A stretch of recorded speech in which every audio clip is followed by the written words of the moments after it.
Hey, here we are. Sorry, quick bathroom break. That's all right. No, I needed a quick break myself, and I needed to get myself another beer, so I'm here. Boating, bike, and bird. I'm glad you liked the free music. Yeah, you found the button, did you, Simon? I discovered that the other day. I was playing around with it the other day and discovered that. Well, this is the StreamYard free music. It's not the YouTube stuff. Yeah. I am going to upload a couple of YouTube tracks to it. Mm. There's a little widget thing flying around here, and I got bit last week on my live stream. It's still hurt, so had to kill the bastard. Yeah, that guy you were used them on your Street Hawk video. Yeah, as I call it. Old Nefix or Nefix, he does some good cracking music. He does. To say it's for free. He really, really does some cracking music. So I've used him for quite a while now. I wanted to do a fast forward video of me going to work down the motorway because it's pretty bloody boring and give an idea of my whole journey to work, actually, more or less, from one town to another.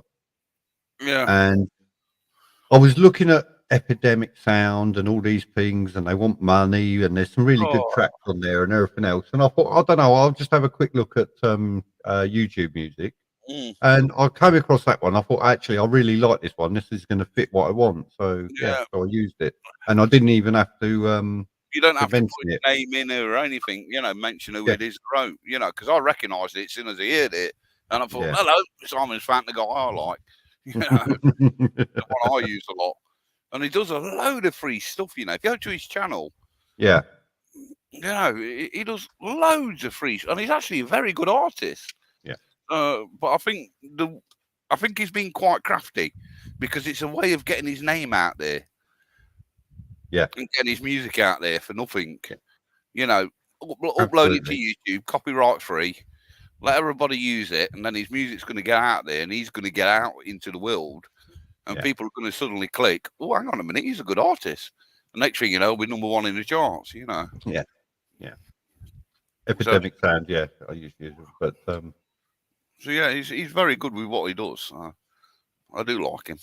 Yeah. Well, but is Upbeat free? Because that's what I want. I don't want to have to pay for it because no. Let's face it, even when you've got 1,000, nearly 800 subscribers as I have now, you don't earn a lot of money out of it. No. you don't earn a lot of money out of YouTube. So I like free at the moment, and I'll work with what I've got. But I'm going to do. It's going to be boring, but I'm going to do a full 360 ride to work with where you can zoom around the camera and everything else. I'm hoping the battery on my 360 Insta will last for the whole journey, but I shall try and do it from just as I leave Bletchley to arriving in Hemel, just to give people an idea. And I'm going to go to back roads as well, so it's more of a countryside ride than a motorway ride. But I'm going to try that. That's one of my plans. One of the things I've got. I've got a moto vloggers challenge I want to do, which I'm not going to mention now because someone will beat me to it.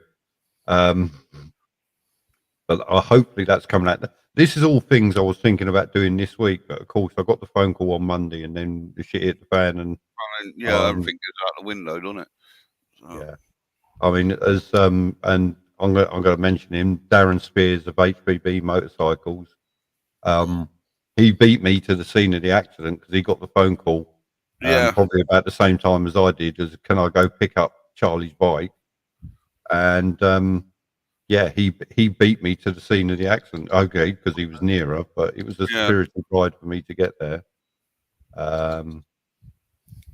But yeah, and the ambulance, obviously, the ambulance services are all really busy at the moment. It's not their fault. I know it isn't. There's an underlying problem there, but they still hadn't got there. So he said it was just 2 broken wrists. He's got no other injuries, no other pain anywhere else or anything else. And Darren said, I'll take him down the hospital in the van. So he recovered his bike and recovered my son to the hospital. So hats off to Darren for that. Thank you so much. Yeah, well done, Darren. It's at times when you're in need, you realise who the really good friends are and who are those people that will go that extra mile. I mean, Darren's a busy guy. He's got his own workshop. He's a one-man band. He will do anything literally for anybody. But when he got that phone call, he just shut the doors, got in his van, and went. He didn't think twice. He just did it. He said, "It's somebody's kid, somebody's son. I'm on my way." Yeah. And so, yeah, HBB Motorcycles in Dunstable. Can't rate Darren enough. He's an absolute solid guy. And love him to bits. But boating biker bird and my son. Yeah, I just put a video up talking about it actually today. I managed today to get something in about talking about it. How the accident happened, he was on the right-hand bend, around the back of Mersley, between Mersley and Swanbourne. And he was on the right-hand bend and he lost control or whatever. Whatever happened, the bikers high-sided him and spit him straight off on the left-hand side, and he went down with both hands. And he's managed to break both wrists. He had an operation. Wednesday, and he is now home. He came home late Thursday afternoon, early evening Thursday. So yeah, he's doing. Yeah, he's. You may know Darren. I don't know boating. Sorry. You may know him. He's a top man. HBV Motorcycles. Highly recommend him. I highly recommend anybody needs anything doing. Head down there. Yeah, the thing is, it's quite interesting. It's like when I did my radial joint in my elbow. You know, it's your natural instinct, isn't it? You put your hand out in front of you. You know, and you don't realise the impact. Yeah, because when I was talking to the doctor about my elbow, she says they've had it where people have just stood up and tripped and fell over and they put the hand out and done exactly the same thing. Because it's your natural instinct is to put your hands out in front of him. Yeah. You know, in Whereas front of you. And it's if you talk to a lot of seasoned and experienced bikers, when they come off, the first thing they want to do is that. Yeah. Because you want to protect these bits, because these will break really easily. Yeah. But you've got padding on your elbows, you've got padding on your shoulder, you're padding on your back, you've got your crash helmet on, and you'll bounce and roll, basically. But no, the natural instinct since you was a child, if you start falling down, is to put your hands out. Yeah. And it's hard to break that. You know, like you say, it's like you said, you watch a lot of these MotoGP riders and that when they come off, they learn, you know, to just relax and go with it and stand up and then run away, sort of thing. You know, but a normal everyday person like yourself and me, you know, it's your natural instinct is to put your hands out. I was talking to somebody in work, and I said, if you've studied judo for more than 2 or 3 years, the first thing you fall is look at rolling. You don't look at doing that, and that would be different. But your natural instinct for anybody else that hasn't done it. I mean, I came off my bike at low speed on a roundabout many years ago now. But as I went down, I remember thinking, don't put your arm out, tense up and take it on the shoulder, which is exactly what I did. That may have stopped me breaking some bit in my lower arm, because it's everything from your elbow to your wrist or your fingers. It's fragile. So it's that sudden stop and impact. That's what it is. You know, it bloody hurts like wanna. Yeah, but the thing is, Howie, he's only 22 or thereabouts, whatever he is, 21, and he's very, very. The bones will give more. Well, that's all I'm going to put it. But he was only going at low speed, so yeah. It's your natural instinct as soon as you fall is to put your hands out. Yeah. Well, that's like I'm saying, that's like me. If you watch my video of outside the thing, the first thing I did was stuck my hand out. Yeah, I've done it. I don't know if you can see with the camera there. Yeah. And the opposite side. Yeah. Both at the same time. Mm-hmm. You just don't think about it. It's just a natural, you know, split second thing. You don't even realise you've done it. It's like me. I was sat there. Well, when I riding bike home, I'm with my arm. I'm like thinking, how have I done it? How have I done it? And it was only when I watched the video back, I saw how I did it. Yeah. You know, this is crazy. That biker in the background. I thought she was offering me a beer. There's a green stick kind of bloke. No. And the only thing I did find it awkward was wiping my arse, you know, because you couldn't bowl the elbow back. I had to use the other hand, you know. So, that's where you use a as the Romans used to, a stick with a rag on the end. Yeah, full of horse in a relaxed ball. We work with them, yeah. So I used to do a lot of horse shows. Actually, I used to run them. I like horses. What, run horses? No, I'm joking. Run horses. No, I've got a friend who's a farmer, and she used to breed horses. And it won't, you know, you used to roll up at a house, and there'd be a little stretch limo in the driveway because of the certain breed of horses she was breeding.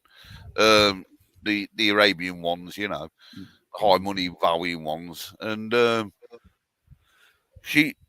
husband passed away because she used to do horse shows with her husband. He passed away, and she rang me up and went, "Oh, do you mind giving me a hand doing them?" So we used to make all the rosettes and the trophies and set up the fields and put all the horse jumps in place and everything and all that long. We used to run horse shows over the weekends, and it was quite a good laugh actually. Right. So, and just on the behalf of Mrs. Crazy Dad Biker, I'm going to say, Crazy Dad, you lazy bastard, get your own drink. She was there. No, even Tracy comes in and goes, "Would you like a coffee?" Yeah, but when I want a beer, I have to get it myself. Yeah, but it's right behind you. Mine's all the way over there. Yeah, but it's a white appliance. Yeah, so, you know, that should be a female problem then. Hello. Yeah. Crazy Dad, you couldn't afford a divorce. I should take half of everything. Funnily enough, back I'd to walk that. out of here in my underwear. Yeah. Oh, here we go. Look at this. Result. Funnily enough, going back to the horse thing, that was where I first learned to drive a tractor. Was on their fields. Yeah. When I was 14 years old. So it's been great fun, that. But she had a stroke and had to quit it all up, because of her medical conditions, which is a shame because we used to love doing them. So it was good fun. Yeah, I should take half the bike as well. There you go. Oh God. That'll be angle grinder coming out then. Once you can take the front or back off, No, she'll cut it straight down the middle. I wouldn't trust her with a Stanley blade. Mind you, I watched a video the other week of some bloke on his Harley. He had an accident and the complete front end had snapped. Wow. The joint Ooh. had come completely off.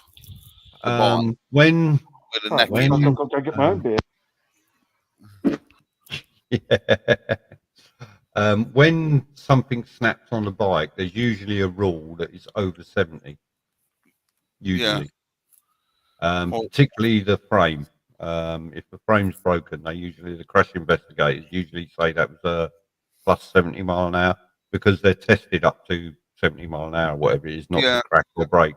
So, well, do you know the neck where the actual front steering bit is, with all the bearings and that had completely snapped. So his front wheel and handlebars and everything could totally separated off the bike. That's a plus 70 brake because that's part of the frame, that bit. So yeah. I'll tell you what, he could have got it all the way home crumbly on the back wheel, couldn't he? With no problem. I don't know. It was a right mess though. The bike was. Yeah. Did you see the private chat, Crazy Dad?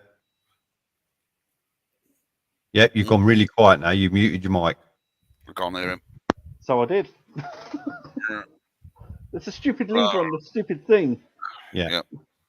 Yeah. Yeah. That a stupid person is holding. Yeah. Yeah, that's it. Well, desperate times call for desperate measures. Desperados. I've run out of beer. So. Get Tina to bring some home. No, she's already home. She's sat here eating a few now. So. Hello, Tina. Could you pop to the shop for Matt? Says hello. She's waving. She's eating at the minute. So, did you want to, Crazy Dad? No. Okay. No. People are watching. Yeah. Oh, okay. So I say to that. Oh, I see. You've replied now. I do apologise. I did say I replied, but my stupid thing was mic'd. Yeah, it was, weren't it? You stupid thing. You stupid thing. But right, what can I talk about? I'll tell you what. An update on my Class 1 license. Oh yes, how you doing? I have my theory and hazard perception booked in for the 3rd of September. Why is it so long? It's because that's the date they had available for my local centre. I will have my CPC card by the end of August. Oh, well, that's a start. Yeah. Because I didn't know, because I thought I had to sit the online version of the CPC, which I was struggling trying to learn everything. But apparently the young lady at Pertemps, Isabel, thank you very much, Isabel, she said to me, no, because I passed my driving test before 1997 and I already had category C on my license, I just have to sit the 5-7 hour sessions of periodic training and I gain my CPC card. Could you do the same module each time? No, you've got to do 5 separate modules. Because you used to be able to do the same module. So Yeah. you used to be able to do 5 lots of first aid. Yeah. And now you've got to do 5 separate modules. So I've got my first module is on Tuesday, my second is on Wednesday next week, and then throughout the month of August until the 26th, I've got the odd day here and there where I'm doing the other 3, and the 26th is my last day. And after that, I've gained my CPC card, so I will be a professional driver. Hey. You could start being a professional rider. One question, Simon. Go on. Do you know when you get it, did they give you a black and white cat?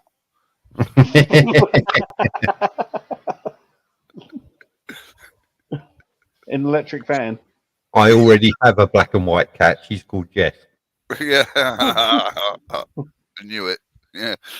No, I haven't been out on the lorries yet. They won't let you out on the lorries driving until you've got your CPC card and you've passed your modules on your theory and hazard perception. There you go. But that's a bit crap because you can learn to drive without that.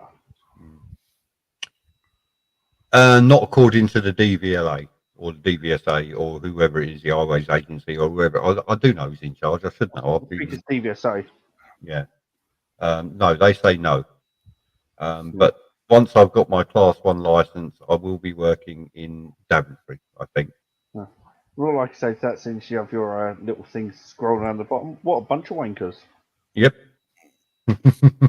I always put that up because I know what I'm like. Yeah. Absolutely ridiculous. There's no reason why you can't do the reversing in the bay and all that stuff. I know you don't have to do that now, do you? They took that out of the test, which is a great idea because when you're a lorry driver, you don't have to reverse into the hub at all. No, you don't. You just pull up and the ferries come and do it, don't they? Yeah. Yeah, you don't reverse into loading bays, right? You know. No, I know with Loyal Snail, you get familiarizations and all those sort of things. One of the parts, because every site has got its own advanced driver coach, and one of the things they will do is they will go through that with you.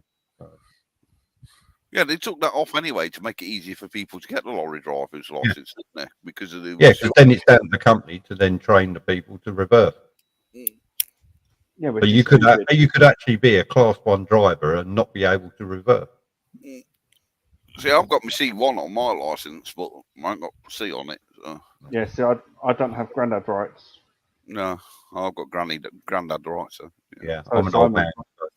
Yeah, I've got I'm just your carers. Yeah. Cherub. Yeah, absolutely.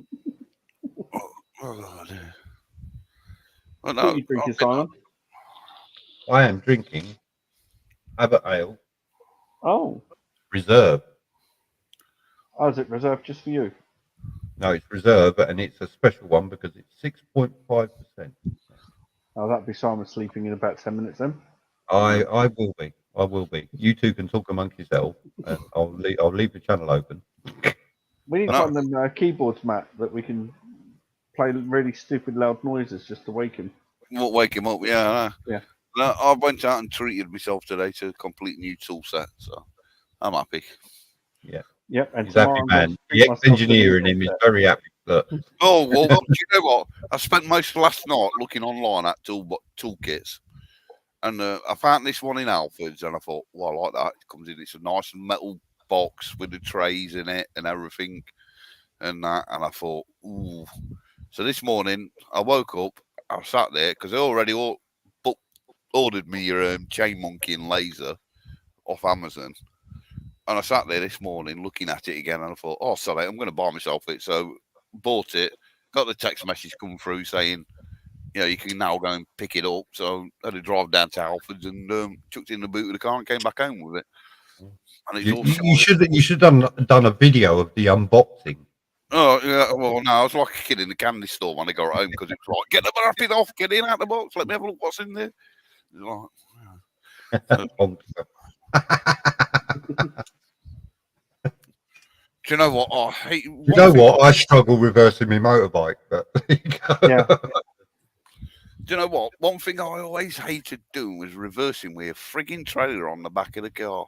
Yeah. Because you have to think differently, and it's like, no, right, I want that to go that way. No, I need to go that way, and it's like, oh, really hated it. Yeah, but once you've done it, I think it's one of those things. It's like muscle memory. Once you've done it a few times, 50 million. Start remembering. Yeah. Yeah, well, it's like when I used to do with a tractor, you know, with trailer on the back, with hay bales on the back. I'll be right back. You just get back to the farm, and it was like I used to jump out of the cab and go to Barry, reverse it in. because he could reverse it in without his eyes closed, you know. Whereas me, I'd be going left, right, left, forward, back, forward. Oh, there goes the barn. You know, take the barn down. That would be me. Yeah. It could be worse, Matt, because you could have a neighbour like mine next door. He'd put his van straight across my driveway, but it's not across; it's just to the side. So when I back the car off the drive tomorrow, I'm backing onto oncoming traffic, and I can't see what's coming because of where we parked. Yeah, because I've got an 8-foot hedge. Yeah, absolute idiot. Well, funny thing is I've been looking at cars this week again, and a lot of cars now are coming with reverse cameras. Well, my car, what I've got's got reverse cameras, but they've got like cameras on the corners of the car. Yep. So even at the front, so if you're coming up to the junction and there's a van or something blocking the way in that, it's got like wide lens cameras on the front of the car, so you can actually see past the van and what's coming up and down the bloody road. You know, it's rather than creeping backwards or forwards, you know, and praying that you don't hit anything or somebody's going to be nice and stop for you. So, if you see what BBB's put in the side chat. No one can moan about reversing until they've tried reversing an Narrowboat. Yeah, but that's a boat. It floats, and you just have to cut the engine off fairly quick because it carries on going otherwise. Yeah. No, I think what BBB meant was it's a female trying to reverse a boat. No. I think that was the problem.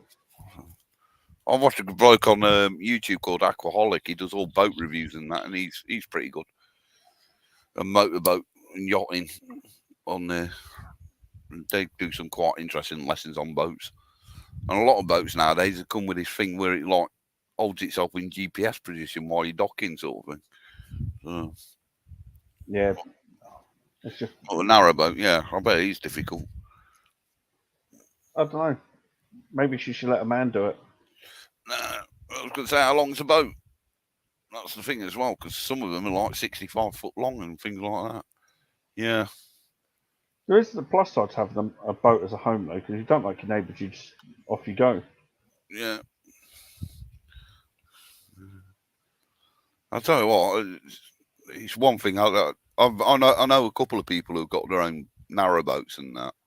And I tell you what, it's a total different way of life. Like you say, you can just get pissed off one day and just motor off down the road, sort of thing. BBB, how does that work with your bike?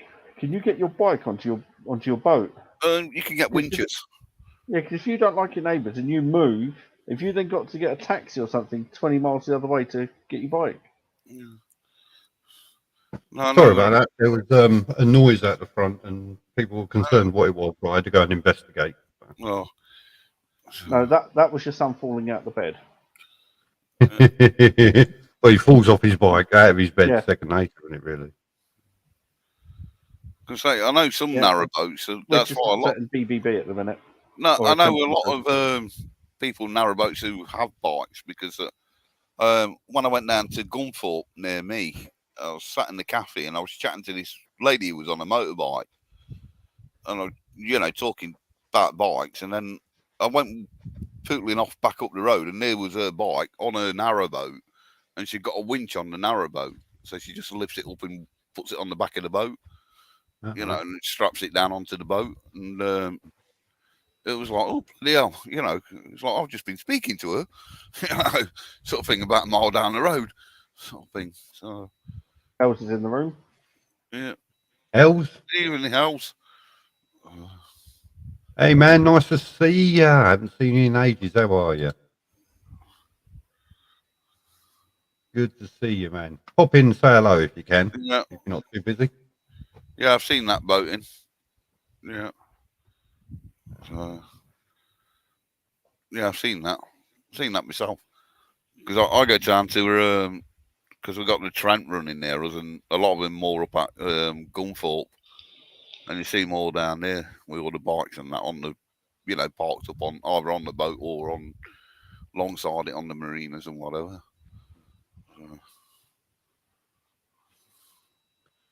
So if you're down, I'm trying to think if Boating Biker Bird is on a marina, near HVB. I'm pretty sure I know roughly where you are. Yeah, I'm pretty sure. Just off the Leighton Buzzard bypass road. yeah. Well, it's a good way of getting about when you think about it, rather than having a car. Because, like you say, you move your boat, then you've got to go back and get your car and move your car. Whereas if you got a bike, you can just Exactly. winch it on and off the back of the boat. You know. That's it. It's a good And idea. the waterways in the UK reach practically everywhere, don't they? So. Oh yeah, we used the old the old canal system, innit? So we used to transport stuff before lorries. Yeah, that's what I mean. They go to practically every major town and city in the UK. So. Yeah, they're all linked. That's what I think. If I recall, there is a very nice pub just up the road from where I think you are. It's a bit pricey, but it's a very nice pub, very posh pub, or it was when we went there. Boats and hose, that's how we do it. Damn right. The boats and hose show. Yeah, our on a old canal. Our canal system used to be our old motorways, didn't it? You know. Never forget the stripper pole. We've got to support. What is it? We've got to support. I've forgotten the bloody. The Single Mums Club. Yeah. The Single Parents Club. Yes, the Single Mums Club. We've got to support our single mothers. Yeah. Yep. Support them $1 at a time. Yep.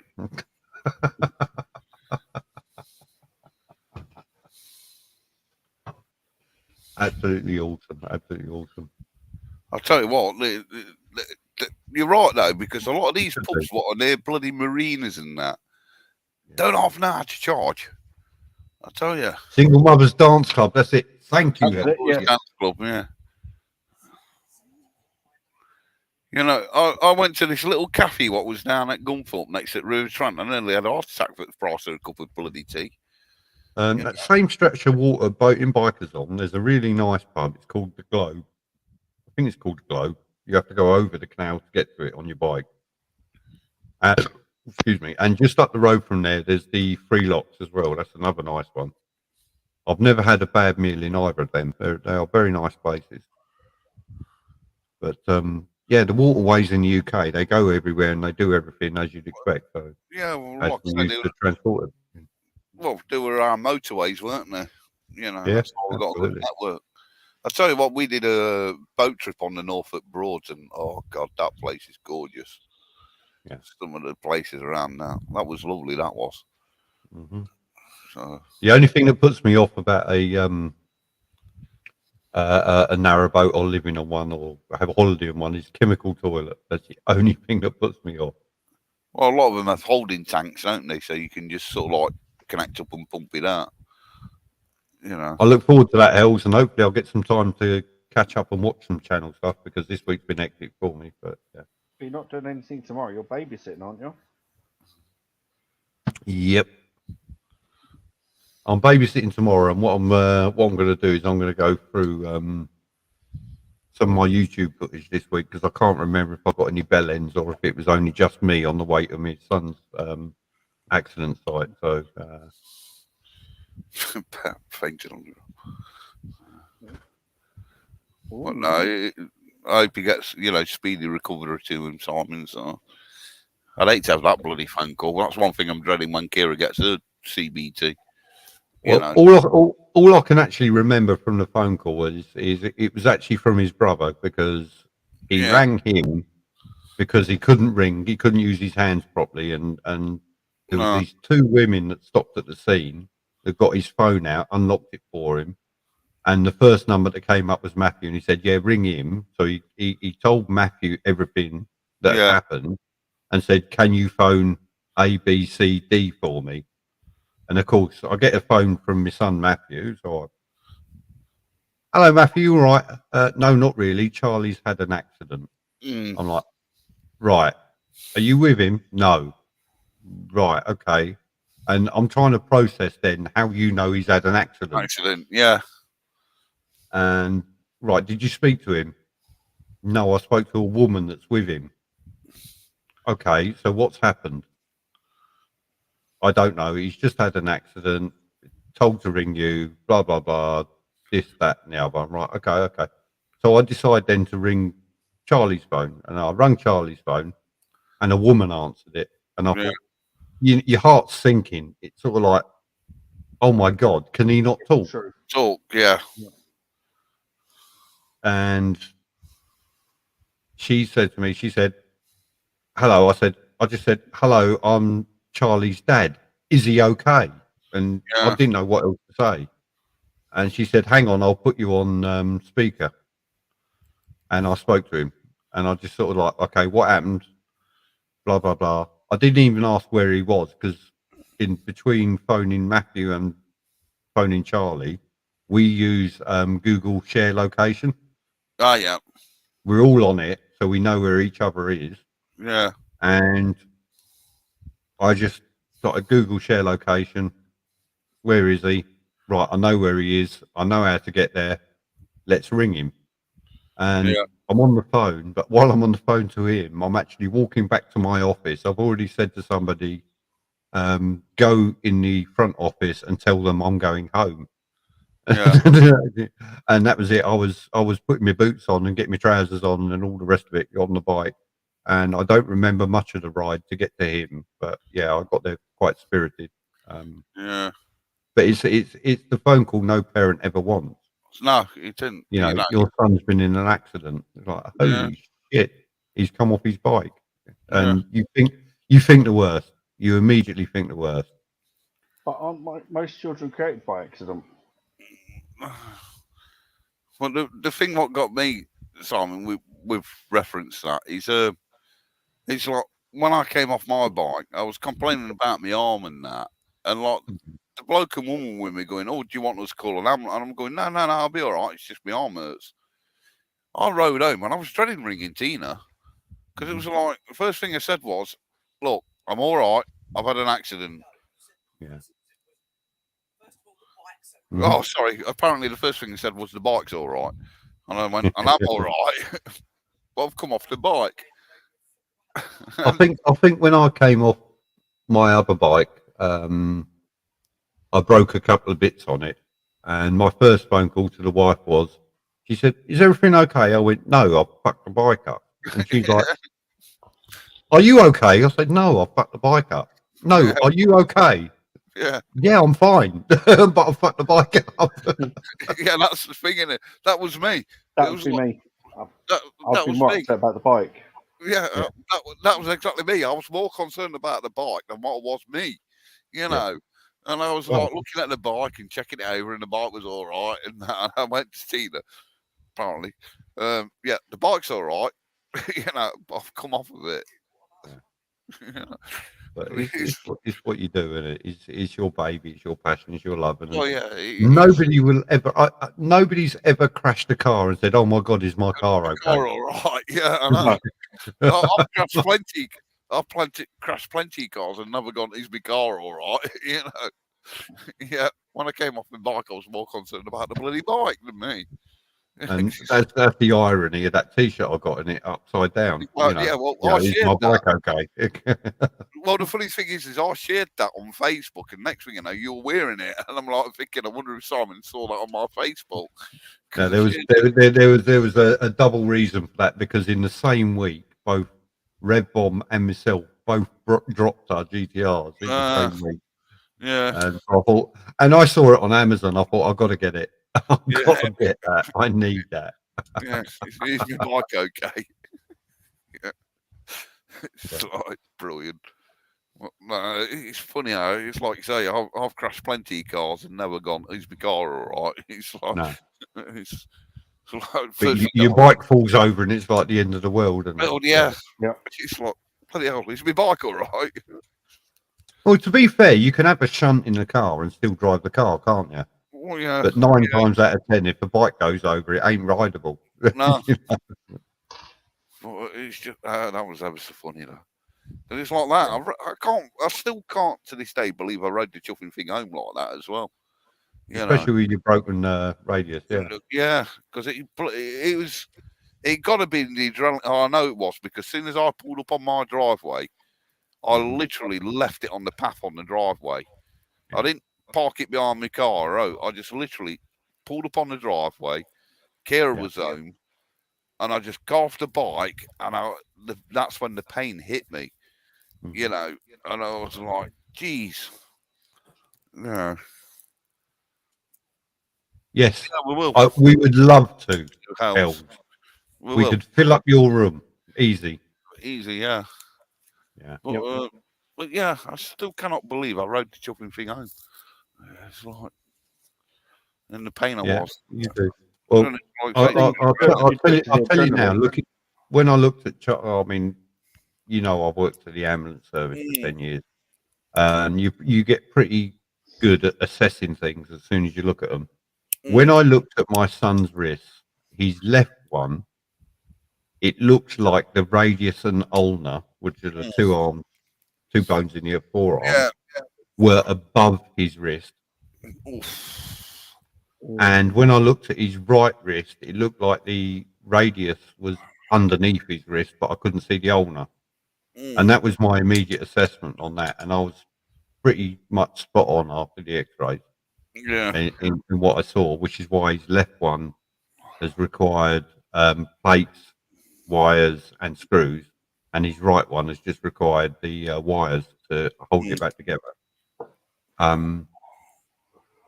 But when you look at it, and it's one of your kids sitting there, and I mean, there's a whole other story I'll go into at another time about how A&E lost him twice. Yeah, they lost him twice.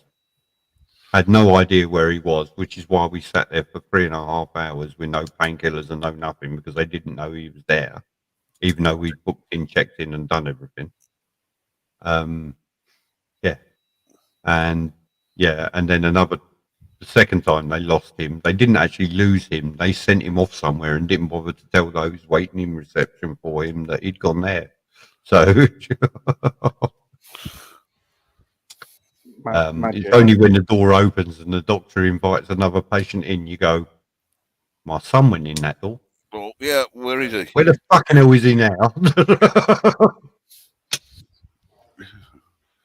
Well, because it still makes Tina laugh, because I drove my car down to NHS walking centre.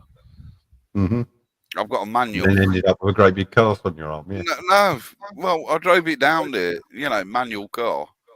Drove it down there, you know, and at the walking centre, they took me in, you know, explained to them what I'd done. And then at first the bloke thought I'd come off the bike at 89 miles an hour, and I went, no, I was only doing about 8-9 miles an hour, if that. You know, and he thought I said 89. Well, it's because somebody's written it down 8 or 9, and it looks like 89. 89, yeah.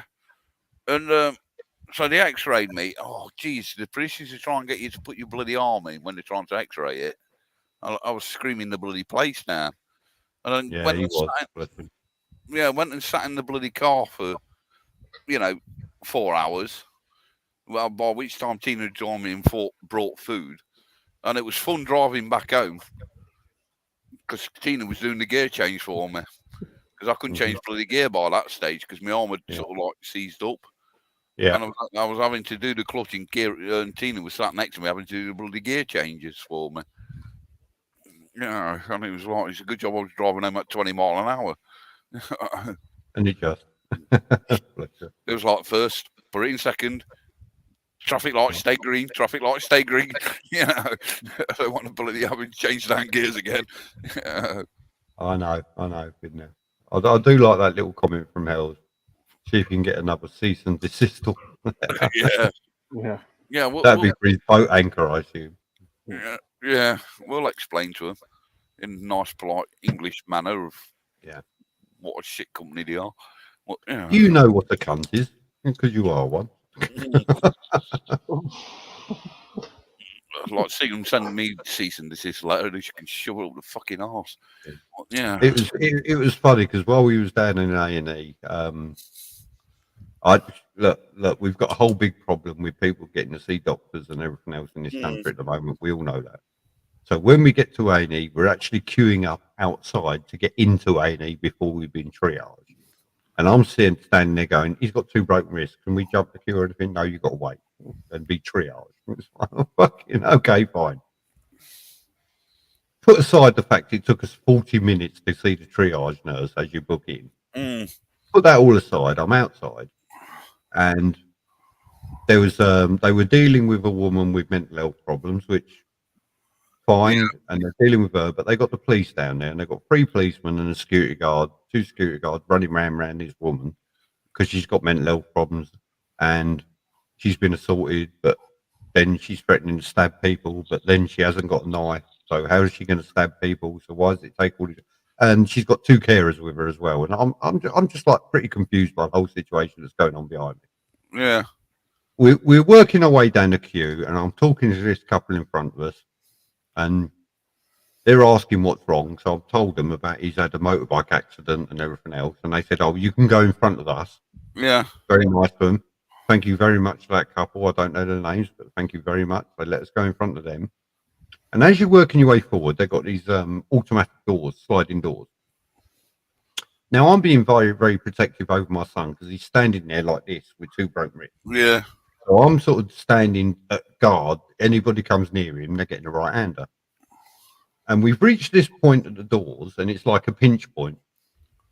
And this woman policeman come walking up, and she looked like something out of Towie or, you know, something like this. And she's walking up, so I've moved as far as I can forward so she can get behind me. And we made eye contact as she's walking up, and she's seen me move, and she didn't say a word. So I just said, "Oh, well, thank you would have been nice." So I stepped back. She said a word, and she's coming back, and I've seen her coming back. So I look right at her, eye contact again. I've stepped forward, and she's walked past and not said a word. So I went, "Well, that's twice. That's just fucking rude." The 3rd time she's coming back, I didn't move. I thought, I'm going to make you fucking say, "Excuse me." She squeezed past me. Yeah. She squeezed past me, and I just turned around and looked. "You are an ignorant fucking copper." And she looked right at me. I went, "Go on." And she decided better of it and went off and dealt with what she's dealing with. Yeah. Well, the security guard has now heard me. I've got the I'm acting aggressively. He's now walking past me wearing his body camera, and every time he walks past me, he's turning the camera to face me to try and get a shot of me. Yeah. So I looked right at this camera. I said, "You keep pointing that at me. That's going right up your arse." Well, he vanished. Yeah. He decided he got enough video footage like that, and we eventually got the front of the queue and got in. But I thought, you know what? Manners cost absolutely nothing. Yeah. Manners cost absolutely nothing. So if this policewoman wants to get past me, if I hadn't seen her, I would have been in her way. Yeah. But she can see I'm standing with someone. She may not realise he's got injuries and all the rest of it, but I'm standing with someone, and I don't want to encroach on him too far. So a simple, "Oh, excuse me, thank you." All it takes. No, stuck up her own arse, as far as I'm concerned. So Help has asked the question, by the way. Yeah, I know. I did see it. I was going to bring it up in a minute, but I'm actually I wanted my little rant. You know what?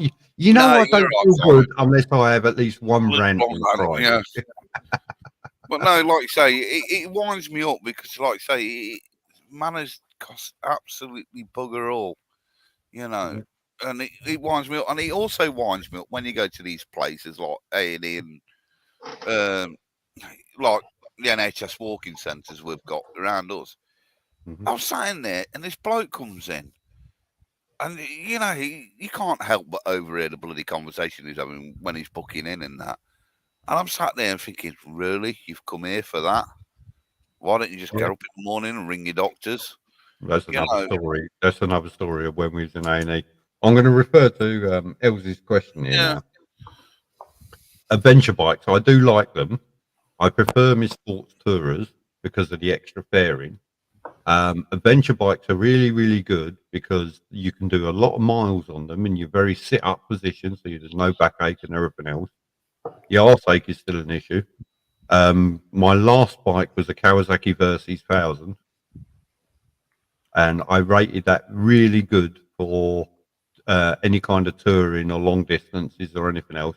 You got that very high seating position, which is advantageous for seeing the road ahead and looking over cars, basically, and everything else. So I think they're really, really good adventure bikes. Then you go into the details of what adventure bike are you going to get? Is it going to be a Tiger? Is it going to be a Kawasaki Versys? A Phaser? I think Harley Davidson do the Pan American, which is an adventure bike now. They are all basically the same bike, same seating positions, very sit up and beg. And yeah, I like them, but they're not my cup of tea anymore. But yeah, I do like them. So hopefully that answers your question, Hells. I don't know if anybody else has got anything to say. I wouldn't know. Waste time asking me. I personally would avoid the Tiger. I've test ridden the Tiger and it is crap. Another one's the BMW GSA or the GS, isn't it? GS, So, GS 1250. yeah. So 1200. I test drove the Tiger because that was what was going to replace the Phaser, and it was just sluggish. There was flat spots, and it was just horrible. You twist the throttle and you wait for a week, and then I'm off now. Yeah. So yeah, I didn't like it. Didn't like the gearbox either. Don't forget, riding off road is completely different to riding on road as well. If you're going to ride off road, you've got to expect to fall off. That's what I was told. Because that's part of riding off road is the bike falls over and then you pick it up and you carry on. So yeah. And going by watching Ewan McGregor and Charlie Boardman on their long way rounds and one way rounds and whatever, you spend most of your time stood up on the foot pegs if you're doing dirt tracks. Yeah.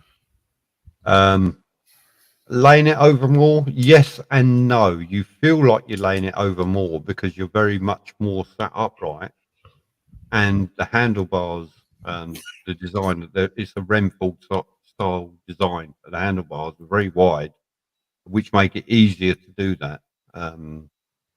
Easier to lay into corners and things. But yeah, it's but because you're set up so high, a lot of people don't want to tip it over. I used to, but yeah. There you go. Yeah.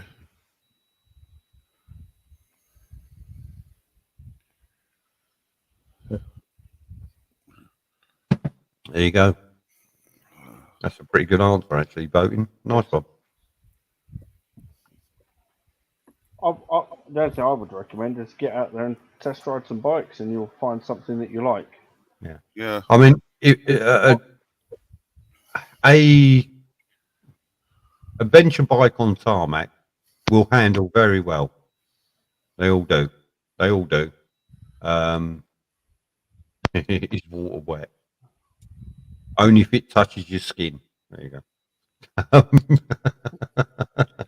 You got to remember your skin's waterproof. So. Yeah. Yeah. So yeah, adventure bikes. They're on the road. They're very easy to ride. Off road is what they're designed for. Some are designed to go off road as well. Some aren't. But there you go. Spoke wheels, I think, are the ones that are designed to go off road. But there you go. Roland, you need to come out for Chinese mode and go into England, mate. English, yeah, mate. Roland. That's all Chinese to me, mate. I ain't got a clue. He might have just put some profanity up there. I have no idea. I'm actually just copying it and putting it into Google Translate. Can I have see what it comes up with. Can I have egg fried rice for that as well, please, Roland?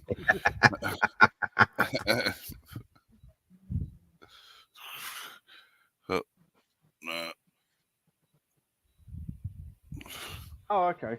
Evening, Roland. There's no profanities. It translates to. Oh, helps if I copy the right bit. We don't have your cat in our restaurant. Yeah. No? Yeah, that's basically it. Yeah. It translates to that. See you later, Hells. Yeah. Cheers, To hell. Take care, buddy. Keep it rubber side down. Yes. What was it? Chinese, Mandarin, or? It was Chinese. Yeah, it's Mandarin then, or Cantonese, whatever. Yeah. I know, Mando, egg fried rice and chicken noodles. And shredded cat. One hung low. That's most men, isn't it? One's always hung low. No. Well, Yeah, it does wind me up when you go into these, like say, A&E or walking centres. And you say that. So Simon knows about a current medical condition I'm going through. yeah, I'm not going to advertise it over YouTube. No. And basically, I went into the GP on the Thursday. Yeah. Gave my symptoms. Now, it's something I've had before. Yeah. And gave my symptoms. On the Friday, so the following day, yeah, I get a letter through from the hospital for an MRI. Yeah. And that's for like next week. Yeah. So this was last Thursday. So I'm like, well, in 2 weeks, you managed to push me through for an appointment. Yeah, well, it's like... I can't fault them for this. No, normally, GPs have taken weeks. Well, I had a bit of a scare a few years ago where it turned out I got Bell's palsy. So, but the symptoms for that are the same as a stroke. And I went and saw my doctor, and within 2 days, I was in for a, getting all the blood tests done, an MRI scan and everything. And it turned out I got Bell's palsy, not a stroke. And, because the symptoms for a TIA and a stroke and that with Bell's palsy are very, very similar. And that they dealt with that quick. It just winds me up when you go into the... It's not the staff, it's not the hospitals, don't get me wrong. It winds me up when you sit there and you hear what some people have come in for. Oh, and me. And it's like, get up in the morning, ring your doctors. What are you doing here? Causing another 4-hour queue, Matt, check the private chat. Yeah. But yeah, I got dealt with quite quickly because of that. Yeah. And they are pretty shit hot with that kind of stuff and everything. And well, it just winds me up when you sat there in A&E and NHS walking centre and somebody comes in and it's like, they got paper cut or something. Oh, I've got really bad... There was a guy came in while we'd been sat there 3 hours. There was a guy came in, and I'm listening to everybody talk as they walk in, and I'm turning to my boy and go, "That's a fucking emergency, isn't it?" And there was one guy came in, and they went, "Okay, tell me what's happened." He said, "Well, I got kicked in the wrist a month ago, and it was swollen, and now the swelling's gone down. It looks like it might be broken, so I thought I'd better come in." Well, and I'm like, hang on a minute. So 30 days ago, you got kicked in the wrist, and it got all swollen, and it wasn't an emergency. Yeah. Now the swelling's gone down. It looks like there's a bone protruding. Oh, that might be an emergency then. 30 days after the accident actually happened. What do you expect to do? There's big letters there that say accident and emergency. Yeah. So I'm trying to tie the two together for him. Well, and the guy sat there for an hour and then went up to the counter and said, "I haven't been seen yet." And I just felt like saying, "No, look, mate, you're not going to. Look above me, behind me. It says there's 121 people in the department and the waiting time is 7.5 hours. So you're not going to get seen within an hour. Sorry." Yeah. But it's like I was sat there and this bloke come in and he's like, "I've got really bad stomach pains and all this." And I'm like sat there thinking, "You need a good fart, mate. Just go outside and have a fart. Or if you're lactose intolerant, just go and drink some fucking milk. Or wait until the morning and ring the fucking doctor, you dozy prick. What are you doing in here?" And I just like, what the and it just wound me up. You know what I mean? I'll tell you what, there's the real problem of why A&E departments are so busy, which has then got an impact on why ambulances are so busy because they can't unload their patient. Yeah. And it goes all the way back to the fact that people are having trouble getting a doctor's appointment. Yeah, you try getting past the reception. People are ringing up their surgery at between 7:30 and 8:30 in the morning. Yeah. By 8:45 in the morning, all the appointments for that day are gone. Yeah. Well, here's a laugh then, Simon. Right? I went for a blood test the other week. took him about 5 attempts to get blood out of me. Ended up seeing some other person who eventually got blood out of me. Right. So they done the blood test. I get a text message off the doctors. You need to see a doctor about your blood test, recent blood test. Right, okay. Then I get a letter from the doctors saying you need to see the doctors about your recent blood test. Then I get another letter saying you are pre-diabetic. You need to do this, this, and this. You need to see your doctor. So I thought, right, okay. I'll ring the doctors up. I would have wrote a letter back going, if you're trying to get the doctor's appointment. No, but this is what made me laugh. So bear in mind, they've wrote to me now. Well, they sent me a text and wrote a couple of letters to me about it. Right. So I rings the doctor up as soon as I got that letter. This is at 11 o'clock, half 11. Receptionist, oh, hello, you know, blah, blah, blah, blah, medical center. Yeah. Oh, I've had a letter come through. I need to see your doctor about my recent blood tests. It says I need to book an appointment. Oh, can you ring back in the morning at the normal time to get an appointment? I'm like, well, he sent me a letter here. I've had 2 letters and a text saying I need to see the doctor because I'm pre-diabetic. Why can't I book one now? Oh, no, you got to ring in the morning like normal. So, well, why send me the fucking letters? You know? Yeah. It's like you're making a big thing about it, and it's like, you know, it just wound me up. I tell you, it's like trying to get past some receptionist at doctor surgery is like trying to break into Fort Knox. Yeah. You know, it's ask like, 1,000,001 questions as to why you want to see us, and yeah, well, why do you need? I'm not well. Why do you need to see a doctor? 3 weeks. Yeah, why do you need? Then. Yeah, why do you see a doctor? Well, I've had an erection for the last 8 hours and I need something doing to it, you know, sort of thing, you know. It's like, what do you think I need to see the fucking doctor, you know? But it just winds me up. Like you say, Simon, that's the problem with the A&E and walking centres is because it's not the doctor's surgery, it's getting past the bloody person who answers the phone. Yeah.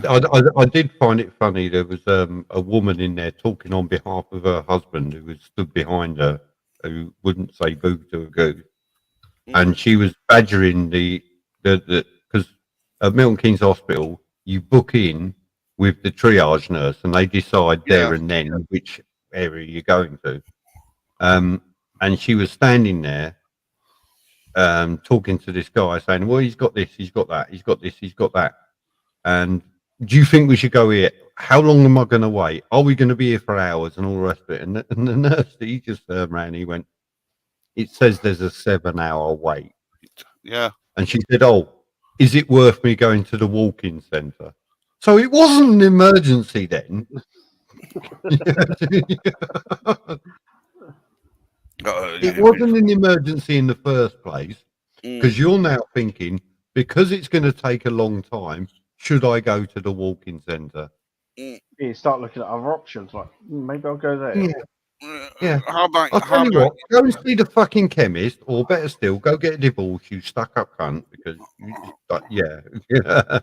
let him talk for himself. Take a long walk off the pier and just keep going. Long walk, short pier.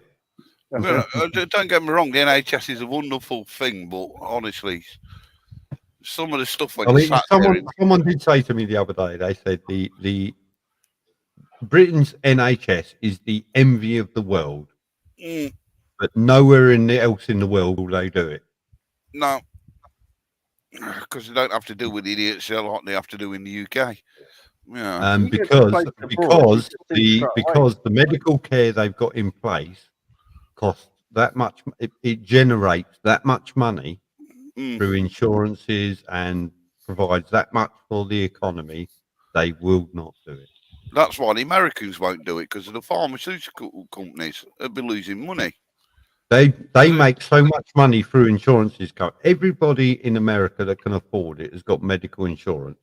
And if you go see a doctor and have an aspirin, I'm just picking numbers up here. Yeah. If you go see a doctor and you get prescribed aspirin, that costs $800. Yeah. And that's what they charge. And that's what the insurance company will pay them, because everybody else is paying for that. And so it's a very lucrative business, and it generates an awful lot of tax revenue for the government. And on top of that, the doctor gets a big bonus because he's just sold you a tablet made by, tampon.com or something like that, he gets a big bonus because he's just I sold. wouldn't have a tampon.com tablet. No, I wouldn't. No, but you know what I mean? Yeah, exactly. He's just sold But you. It's all about the money it generates. The NHS doesn't generate any money; it just costs. Yeah, if he's Every other place in the world where they've got private healthcare, like America, yeah, it generates money. It generates a tax revenue income. They're not going to give that up. the doctor could prescribe 50 mycoxaflopin tablets a week, and he gets a big bonus off the pharmaceutical company for selling them. You know what I mean? I've tried that mycoxaflopin, it don't work. It gave me a headache. But you know what I mean? It's like, because that's how they work over there. Yeah. Yeah. So there you go. It makes so much money for them. They're never gonna they're never gonna go to an NHS service. The NHS service is the envy of the world, but nowhere else in the world would they do it. No. Well, It's like a millstone round your neck. It just costs and costs and costs. Luna, what are you doing? So one of the cats is going to Tina. You got a cat in your food bag, and she's now got it stuck around the neck. Oh, bless her. Tina, sort it out, love. Sort it out, me duck. It's all right. Luna were our cats. He's got a thing about bags, and it's like there's a new bag in the house. It's like I've got to go and sit in it. Yeah.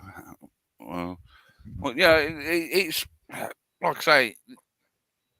Yeah, I've watched videos where Americans come over to move to England, and it's like there's quite a famous American woman on TikTok, and she's now on Facebook, who lives in Yorkshire. I won't promote her because she doesn't need promoting, but she couldn't believe it that she came over here and she had a kid over here, and then she could not believe it that it didn't cost her a penny. She was actually walking around the hospital trying to find somewhere where she had to pay for her medical care and that. And she said, if I had a kid in America, it cost me like 30 grand. Yeah. And she says, and over there, we don't even get our own private room. You get put in the same room as another woman.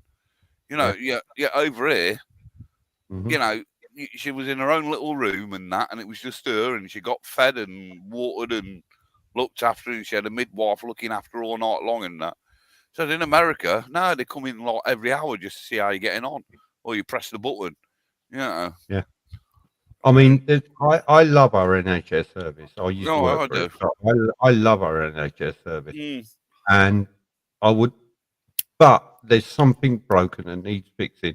And I'm just going to welcome on this guy from the other side of the planet. Oh, hello. Good evening, Rowley. G'day, gentlemen. Pung chung day fong sang pung tuck. That's it. That's it. I can't do a headstand. It hurt me head. So I'm the right way round for you. There's a famous Chinese proverb, and it goes, "He who has itchy butt has smelly fingers." I thought I was reordering my Chinese. He's not wrong. Again. He's not wrong, is he, Rowan? He knew. Good night, boating. It's all right, boating. How are we? Good night, boating. Don't forget, boating. If the boats are rocking, don't come knocking. Knocking, yeah, and don't cause any tsunamis. Yeah. How are we all? Oh, good, Roland. I've had a stressful week, Rowley. I've had a stressful week. Well, apart from Simon. One's good, one's had a stressful week. Wow, that's a clash. Yeah. I had that phone call on Monday that every parent dreads. Your son's fallen off his motorbike. So. Oh no! Wow. Okay. Yep. My youngest son, 2 broken wrists, which were operated on Wednesday. So he's had to have wires, plates, screws, all sorts of, yeah. Wow. Not good. It was a silly right hand bend he was going round, and somehow the bike bisided, spat him off, and he came down and put both hands out. Broke both wrists. So. Yeah. That's one thing I hate when I watch the MotoGP is when they get high side off the bike. It absolutely makes me cringe for it to happen. A motorbike turns into a catapult at that point, isn't it? You're coming jeez. And the height they can get launched to as well. Yeah. Oh. Not good. Not good at all. No. How old is he? He's 22. So. 22. Okay. Yeah. Still a young chap. He had the operations on Wednesday, and the surgeon said after the operations, the right wrist was only wires. It's not a problem. The left wrist, he said, he's had to put wires, he's had to put plates and screws in to rebuild and put it back together. And he may not get full mobility back in his left wrist. Wow. His job is he's a chef. So. Oh, okay. Yeah. Hopefully it won't affect his job, but. No. Yeah. Keep your fingers crossed for him. Yeah. Bloody hell, that's no good, man. Not good at all. No, so that's been my fucking week. It's been backwards and forwards to hospitals and making phone calls and telling policemen to fuck off and usual. Usual crap been over here, really. The usual UK crap. You know how politically correct we love to be. Stiff upper lip and all. So yeah. But it's been that shit a week, actually. I was thinking of not coming on to Red Bombs Live and not doing my own live. I was thinking, you know what, I just want to curl up and go to sleep and everything else. And I did put a video up today just about what had happened while I was on my way home. I'll put that up. And I've had some really nice responses from that. And I've had a few private messages that have also give me support and everything else. So I thought, you know what, I'm going to do it. I'm just going to... You've got to try and just carry on, no matter how shit you're feeling. Sometimes you just got to try and carry on. So here I am, yay! To be honest, Simon, that's one reason why I came on tonight with Red Bombs as well, because of your video, because I knew you'd be down in the dumps and that. So okay, well that's been honest, but what about a lie? He was born about what? Sorry? Everyone's going what? Everyone's going what? What? You started off to be honest. Okay, well, what about your lie? Lie? My lie is I've got a 12-inch penis. So. But no, it was like, yeah, come on, let's make Simon happy and give him a laugh tonight. So what was he riding, Simon? He's only on CVT, so he's only on a 125. Right, wow. It's a Honda CVF 125 he's got. Yeah. He went into a right-hand bend there was a diversion in place, and he thought, shall I follow the diversion or shall I just turn around and go straight to work? And he said, you know what, I'm early, I'm going to go on a diversion and have a little ride round. Both my boys ride bikes. They both got little 125s, and they're like, I want to be like Dad, I want to do this, I want to do that. They're, the old thing. And he entered this corner. He said, I was only doing 40 mile an hour going into the corner. Well, I looked at the corner and I thought, you know what? As I approached it at the scene of the accident, and you look at it, the corner, you got the mental idea of how fast that corner is. I thought, well, that looks like a 90-degree corner. I'm probably going to take that 25, 30. I'm going to have to pitch the bike over. I'm going to have to do this and that when you approach it. So he thinks he went into it at 40, and about halfway around the corner, he realised he was going too fast, and he thinks he hit the brakes. Right. And whether the bike slid, there is a curb on the outside, so whether the bike slid, hit the curb, and then stood him up, or if it just slid and bit on its own and stood him up, I don't know. But either way, a right-hand bend, he came off on the left-hand side because the bike's got all the damage on the left-hand side. So and there was a lot of grass in it as well, so which makes me think he was closer to the curb, and the bike's gone over and hit the grass. Wow. So yeah, I mean, once a bike high sides, you're leaving the bike. You ain't staying with it anyway, are you? So No, that's it. Yeah. even Exactly. even at 25 mile an hour or something, you're not staying with the bike. You're going bye bye.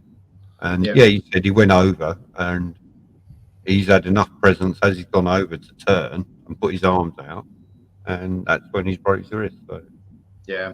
What's his attitude like now? he wants to get back on the bike. Right. That's Good. Yeah. Good. He said, "I want to get back out. I want to get better. I want to learn from it." I've said, "Well, are you really reliving the accident in your head?" He said, "Yeah." I said, Yeah. "Right. At every point you're reliving it, what you did, try to think how you could have done that differently. Yeah.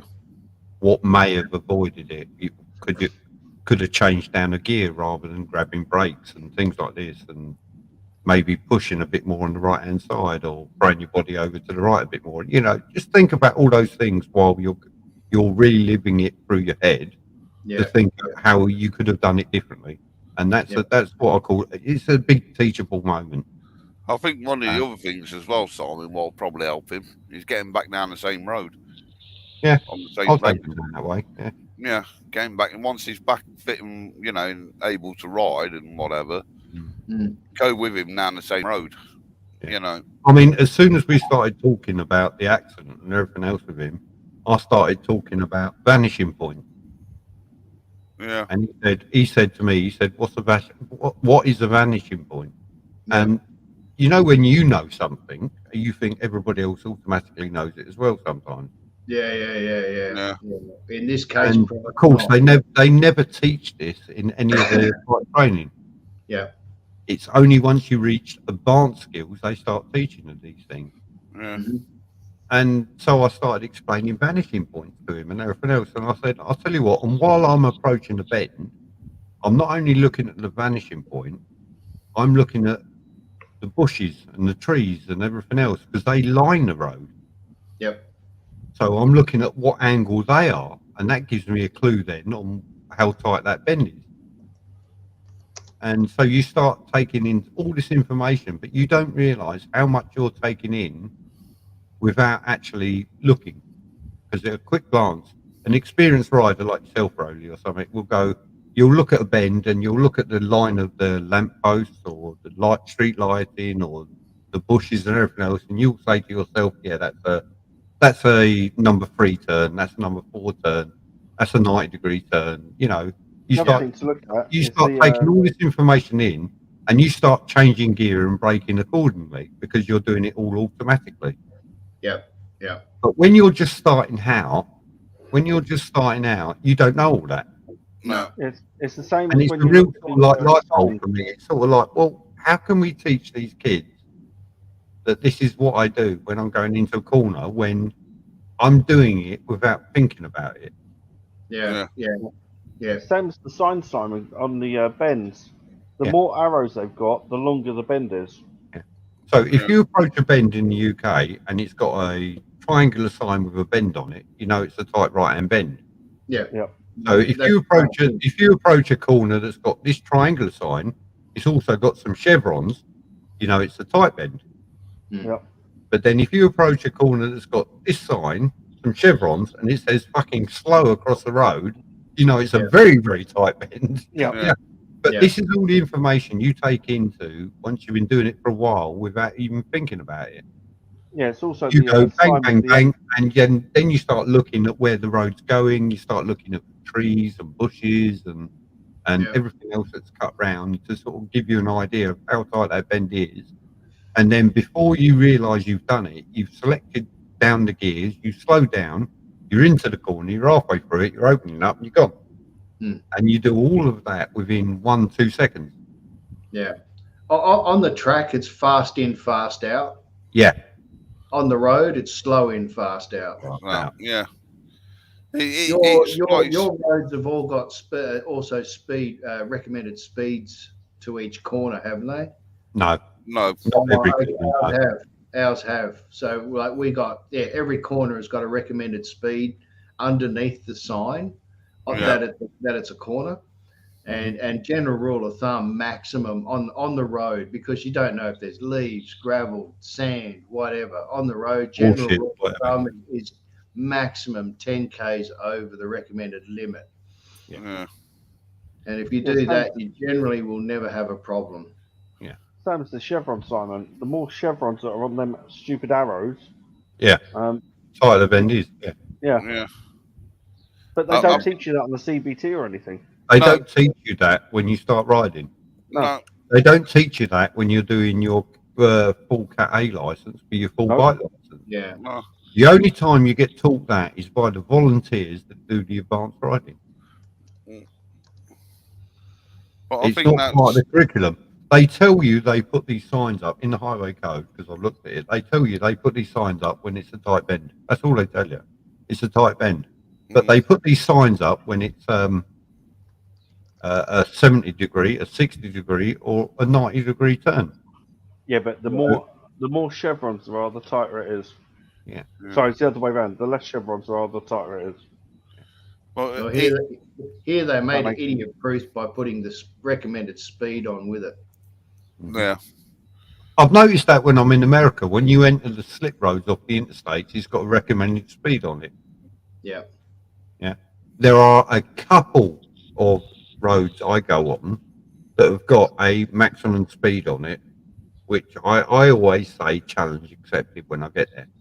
Because if it says 40, I'm going to go 50, because I know I can scrub off 10 mile an hour in a corner. Yeah, that's it. Yeah. It's a great sort of rule of thumb, and it's really easy if the speed is sort of lifted. The only time I see you see signs like that is like when you're coming off. Like there's one when I come off the M25 onto the A2, which then turns into the M2 going to Kent.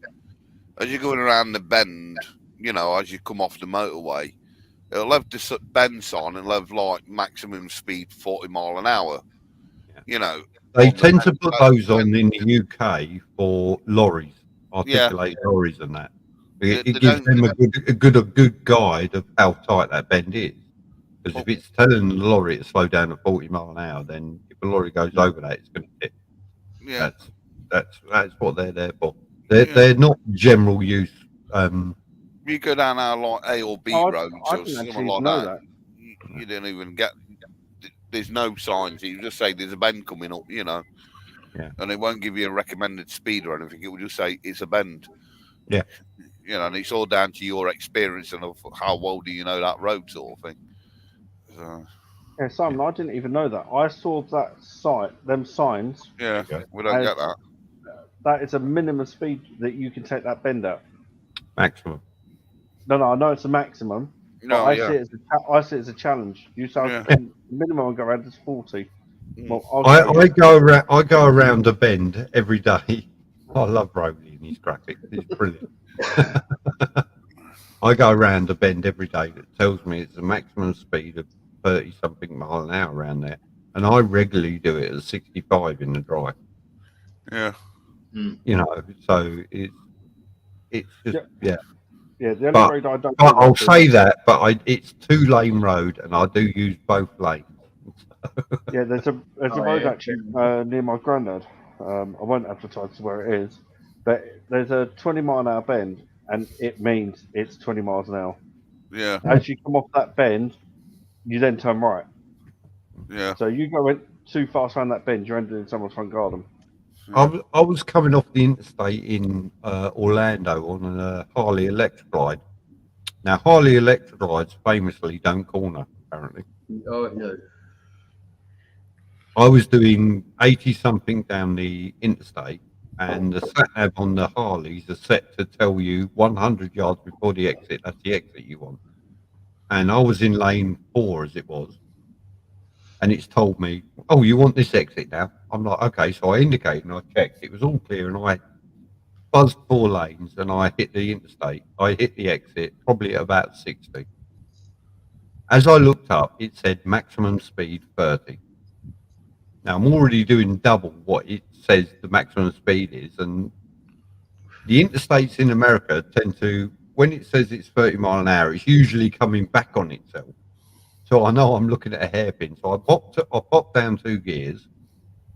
I moved my ass to the right hand side of the seat, and I pushed on the bar, and I just laid the fucker over because I thought, well, fuck it, we're either doing one or two things here. We're either going that way or that way. Yeah. And Tracy was on the back, and I got round this corner in 3rd gear. I remember it exactly because I looked down and I saw what gear I was in, and I was doing about 40 mile an hour at that point. I managed to scrub off another 20 mile an hour, and I was mid corner, and I thought, do you know what? Harley's corner. And as you know, mid corner, that's where you start accelerating. So I just gave it a little bit of throttle, and whoop, and off I went. And as we got on the interstate, I've hit immediately lane 2. I've had a look. I've hit lane 2. I've got fucking Erasure or whoever it was playing on the stereo full blast. And this little voice come behind me, and it was Tracy, and she went, "You nearly fucked that up, didn't you?" I think with bends around the UK, a lot of it is down to you know how long you've been riding or driving, sort of thing. Mm-hmm. Yeah, because it's like there was an incident once where a couple of us back in the day were sat up on a big hill in Nottingham. Yeah. And we saw a cop car going towards Calverton. Now, bear in mind, I lived in the village of Calverton, so I knew the roads like the back of my hand. Yeah. And we went, oh, wonder where he's going. Let's go and have a look. So by the time we pulled off, he was halfway down this bloody road. And before he'd even got, to going down the hill into the village, we caught up with him because we knew the road that much that we knew what speed we could do the corners at. Yeah, in the car and whatever. And we caught up with a bloody cop car with his blues and twos going, you know. And it was like, and we're sat there going, go on, you can take this at 50, you know. And he's, you know, we're sort of sat there going, this corner you can take at 50, why are you doing 40? You know what I mean?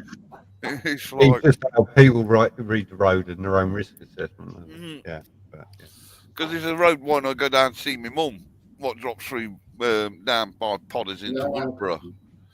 And I can go hurtling down that road, and 9 times out of 10, I'll catch up with somebody going down the road because they don't know it that well, you know, and I'll end up having to back off because, you know, I've caught bloody up with them because they're going around corners and I'm going around them at probably 10, 15 mile an hour quicker than what they are, you know.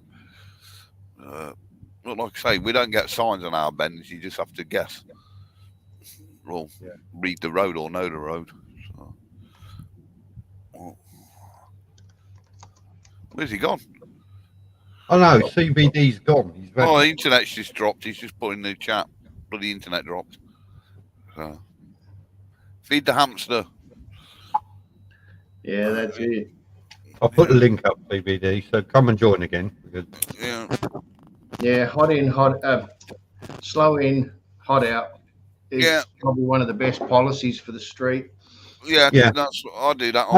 I think that's the best policy to give riders full stop, actually, because if you go in slow, you've got the corner in control, and a lot of people don't know what the apex of the corner is, but that's the point you start accelerating. Yeah. So you say when you're halfway through that corner, you start accelerating. Yeah, but there's another corner.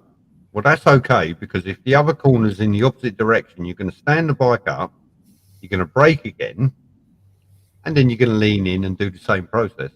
Yeah. So that's the way to do it. And I've got as you know, a 300 odd kilo GTR 1400. Yeah. And I've overtaken 600cc sports bikes in corners. I shouldn't have been able to. And that is all about riderability and reading the road. Absolutely. Yep. And that's all that is. And yes, I've been doing it a while. Yes, I do a lot of miles. And yes, I have done the advanced qualifications and everything else. But all that aside, that is just knowing and doing. That's all I put it down to. It's knowing and doing and feeling as well. I work a lot on feeling. When I'm riding my bike, I know what the front tire is doing, what the back tire is doing, because I can feel it. Yeah, it's like you say, it's knowing the machine. and the feelings and the feedback you get from it. Yeah. You know, it's. But the problem is it's hard to explain that to a 17, 18, 19, 22-year-old. You know what I mean?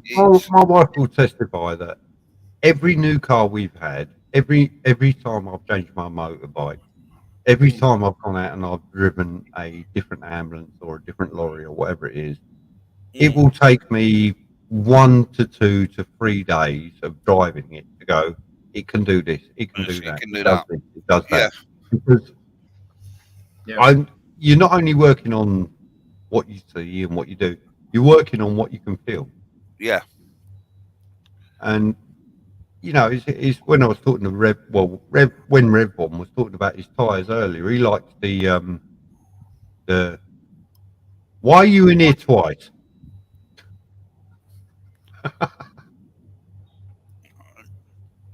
He's muted.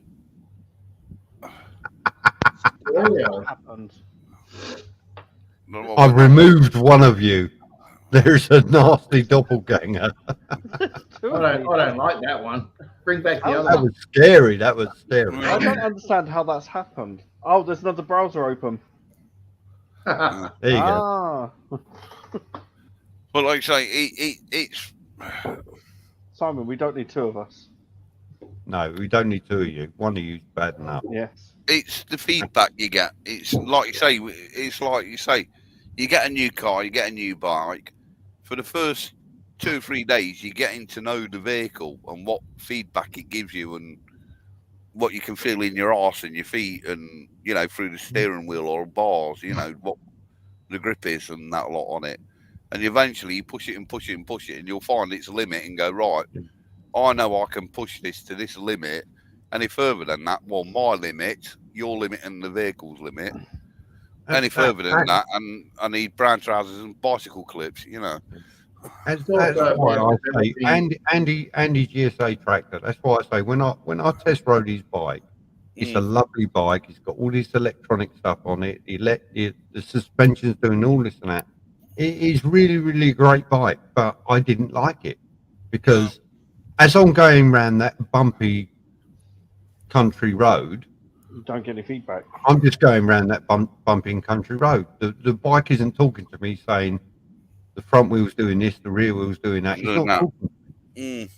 It's you're just the passenger at that point. Yeah. I like to feel what it's doing. Yeah. And it may be brilliant. All those electronics are brilliant in helping you when you want to brake in the corner and do this and that. That's fine. But to me as a rider, I want to feel what's happening. If the front brake is near its limit, I want to feel the steering go slightly loose. If the rear is about to break away, I want to feel my arse cheek pull to the left. You're in the right and bend and things like that. I want to feel that, and after a while, you can feel that before it happens. If that makes sense. Yeah. You can sort of sense it's going to happen because of what it's doing, and that is how all of these MotoGP and Formula One racing drivers, that is what they do. They work on their senses of what the vehicle's talking back to them.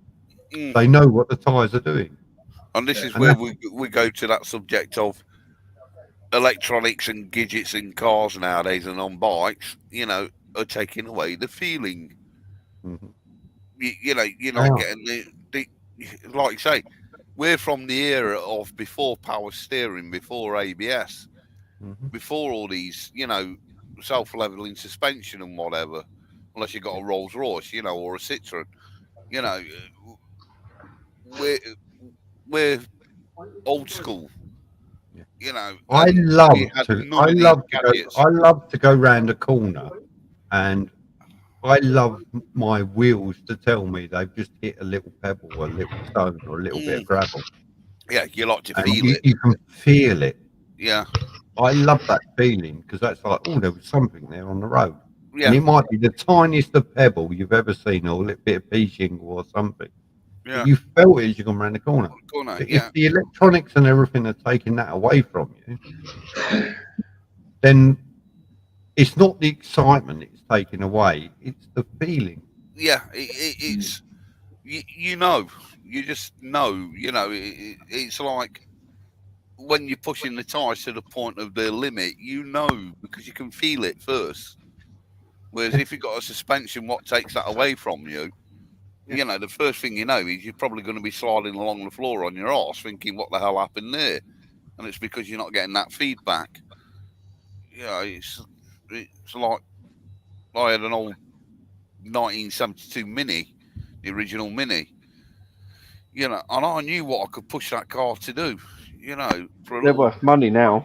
little dodging car. And I used to rag that thing down the country lanes near us like nobody's business. And if you're in like a bloody 1.6 Escort or something like that, I could shoot away down these country lanes with him because I knew how much What I it's could push capable of. that. Yeah, what it's capable of, and you got all the feeling back, and that's why I say electronics now and all these gimmicks in cars and bikes are taking that away from people. Well, that's just my opinion. I just think it's getting to the stage now of you're losing that feedback. You get through your arse and your feet and your hands and everything. Well, that might be just me anyway. But I'm waffling.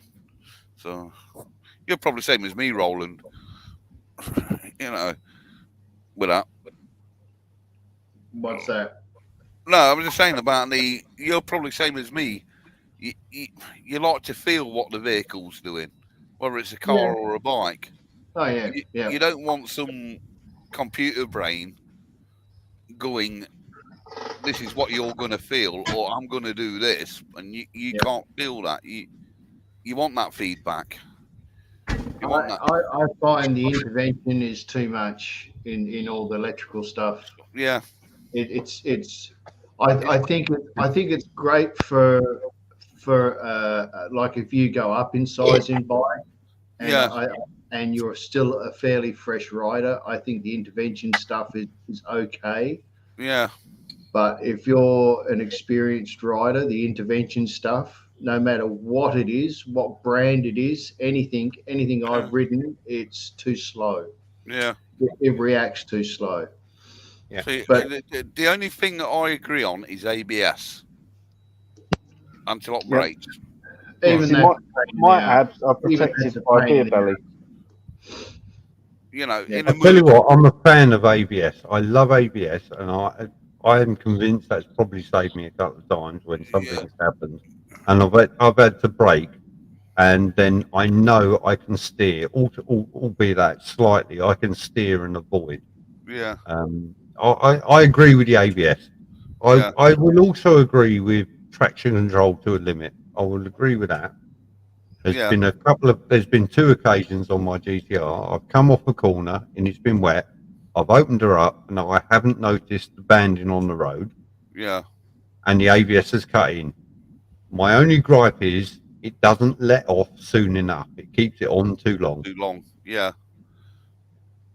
But those are the two features I do like about modern bikes.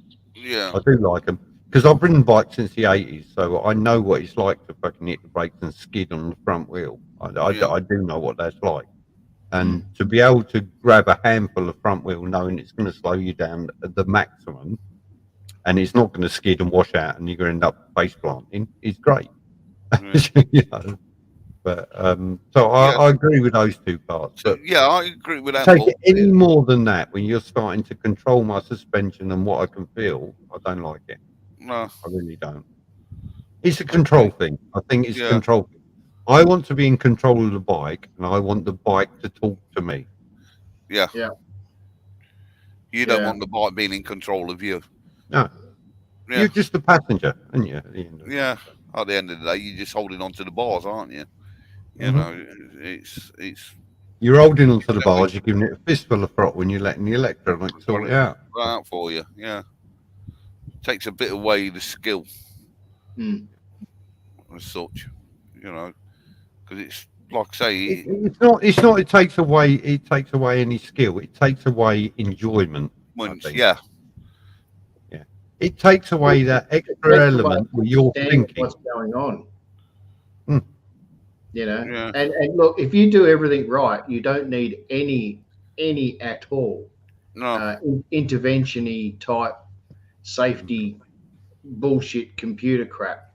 You don't need it. You need to develop a couple of different techniques, how to do an emergency stop or slow down in a straight line, and how to do emergency stops or slow down when you're coming in way too hot in a corner. Yeah. And if you haven't got those two things really programmed into your brain as your natural reaction, you're buggered. Because a lot of people, if they come hot into a corner, they break and function their body as though they're trying to handle a straight line, and that's why they go haywire. Yeah. There's two completely different styles of braking from corner braking to straight line braking. Yeah. It's not so different on a 125 or a 250 or even a 400, but once you sort of go 600, 1,000 and up, technique on how to do emergency wash off speeds is quite a thing that needs constant practice. Like generally once a month, I'll do a couple of emergency stops and a couple of come in a corner hot and wash off speed as I'm going through the corner. Yeah, you've got to practice it and you've got to keep on it so that it's your natural reaction. Because, like I say, most riders, their natural reaction, if they're coming in too hot in a corner, is to brake as though they're in a straight line. Yeah, and that's why they fail. Yeah. Well, as soon as you hit the brakes, you're going straight anyway. Yeah. Sorry. As soon as you hit the brakes, you're going straight anyway. Pretty much. Yeah. It's how much you're braking, which is the key.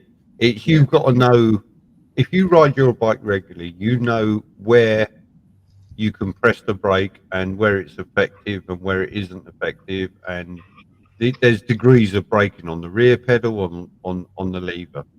And I've done it, like Rowley says, you go into a corner, you go into it too hot, and you start braking, you start leaning, you start doing this.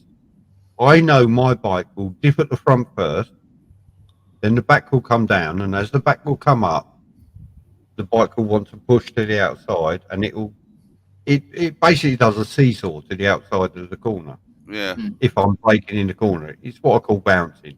The suspension's compressing, it's decompressing, the tyres are going flat, they're coming open, they're going flat, they're coming open.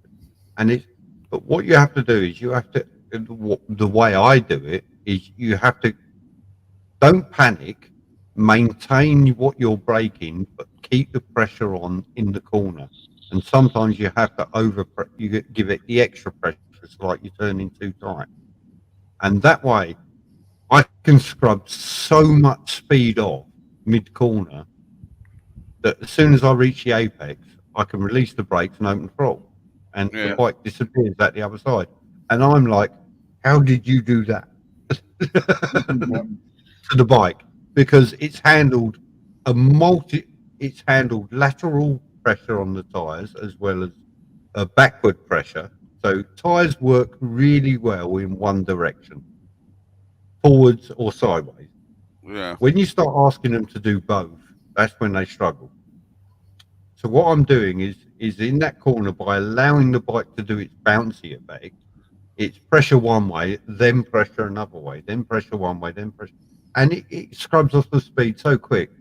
And the ABS on my bike has come on 2, maybe 3 times in the last 4 years I've owned it, and the traction control I know has only come on twice. Yeah. And the rest of it has been me.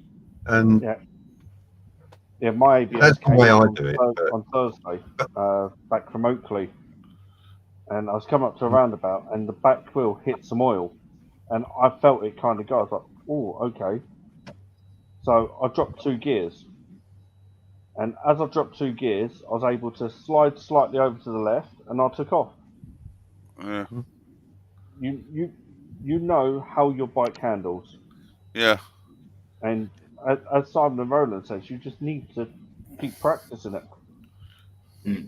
Yeah, you do. Well, it's like I had an instance. I know I'm on a little 125, but where I live, we've got a hill, and it's like that.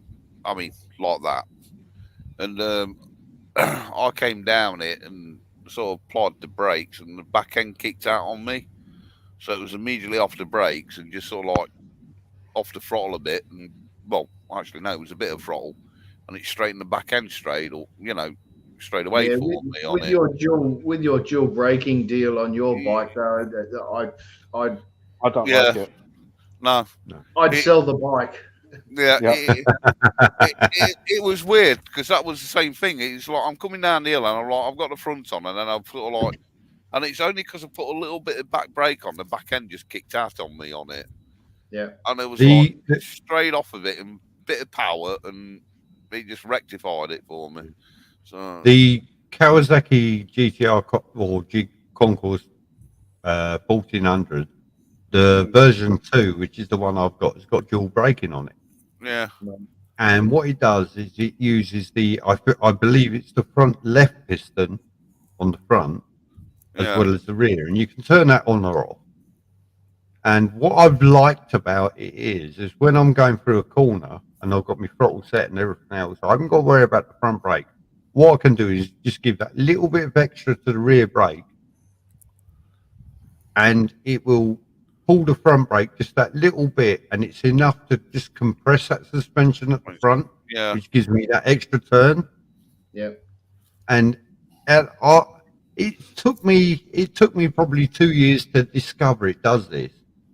But it's when you're on a nice road and everything else, you're going for a corner, and you just think, I just want a little bit more front turn on it. I've discovered if I push the rear brake just a little bit more, it gives a little bit more front brake.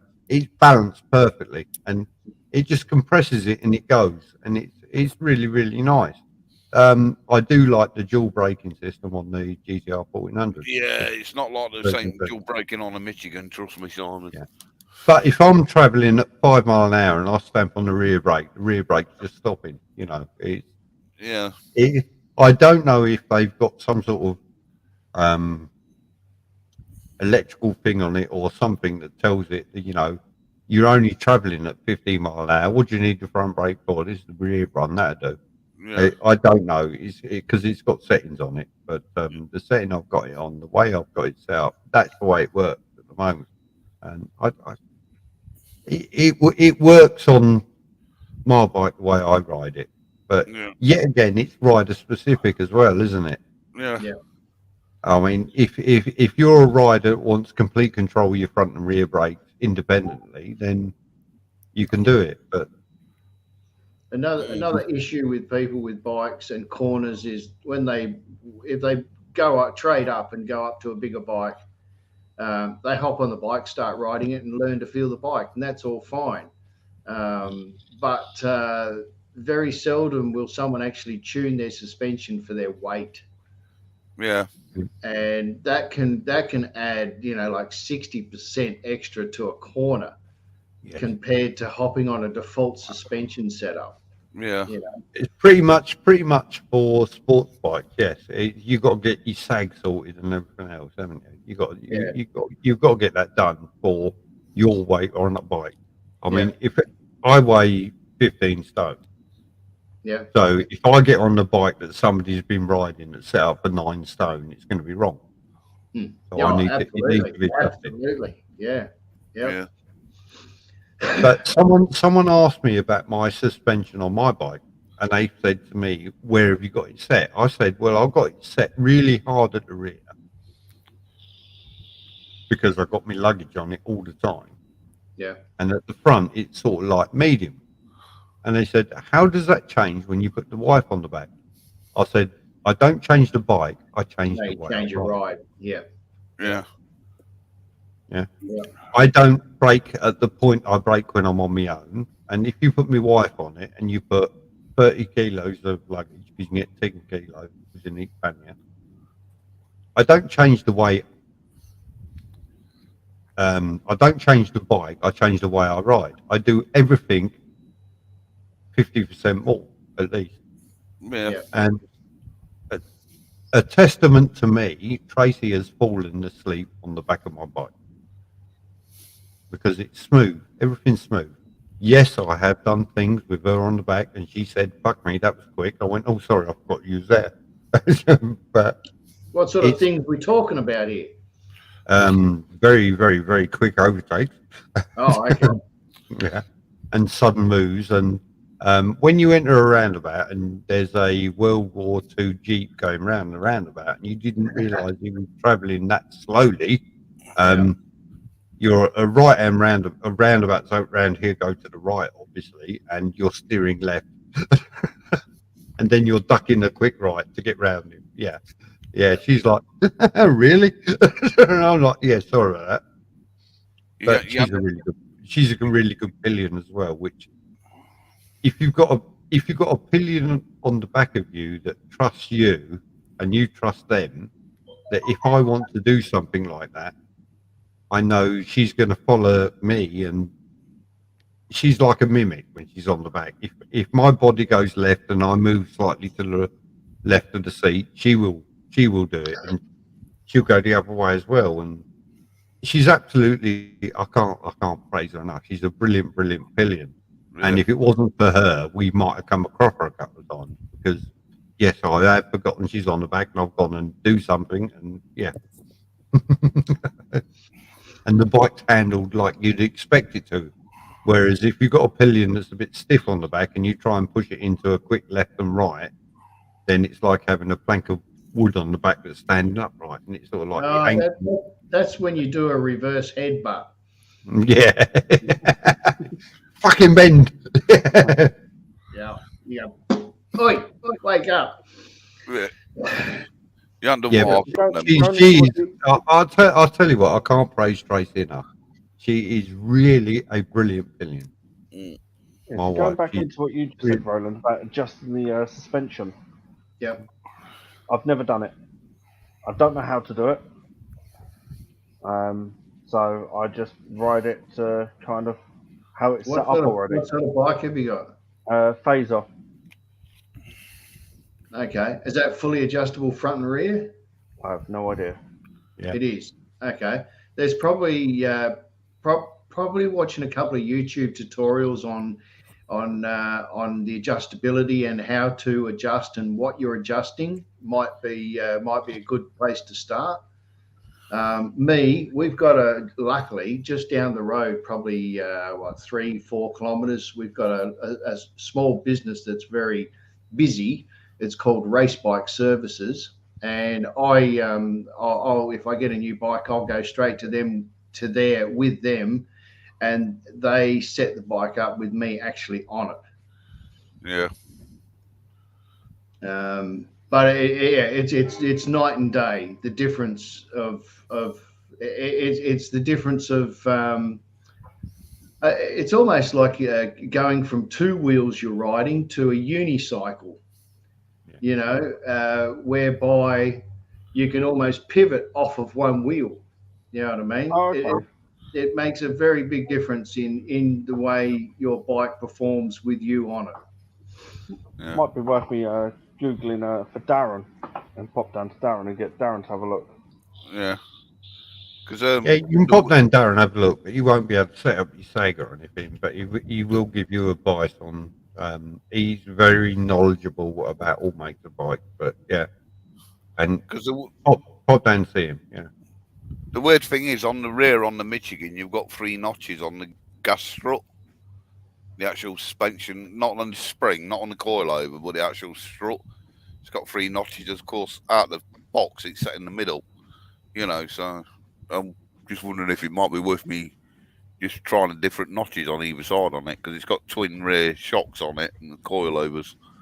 So, no, it might be worth, Matty, as you're not being rude, as you're a big fella. Yes, I know, I'm a fat bastard. Yep. It might be worth tying it up to the tightest notch, so it gives it the max. Yeah, the higher notch, because you got 3 notches. You got the middle one, you got the top one, and the low one. Now I know the low one, which is going to drop the back end down, and with my weight on it, because I'm a fat bastard at the minute, it's just going to basically, I'll be popping wheelies down the road. Yeah. So it might be worth knocking it up to the high notch. And I mean, my rear suspension's got 31 notches either way. So yeah, yeah, I've got it set at 29. Yeah, I'll have a look at it. I leave it there for whether the wife's on it, the luggage is on it, or just me. Yeah. Yeah. So I've just found the owner's manual online for the phaser. Yeah. And it's saying 13 clicks in one direction is soft, and 7 clicks in the other direction is standard, and 1 click the other way is hard, whatever that means. Yeah. How does that fucking work? It's usually I don't know. Let me send you this thing. Hold on. Where's the? normally you turn it all the way to the left and it's at 0, and then you count the notches up. In the private chat, Simon, I've put the link up for the owner's manual on that page, and then see if you can work that crap out. Don't worry, Simon. I've been referred to Fit Magpie or something to try and lose some of my weight. So I never said you was a fat bastard. I know I am. Well, you wouldn't believe I used to weigh 13 stone. I'm now up to 17, so I know I need to lose it. I'll leave that page open. I'll have a look at that later. Yeah. Yeah, it's proper confusing the hell out of me. That fucking confused me just looking at it now. Yeah, now you see where I'm going. I'm like, okay. I have no idea. Ah, that's talking about your front suspension, that is. Yeah, but then when you go to page 38, it then says about the rear suspension. Yeah.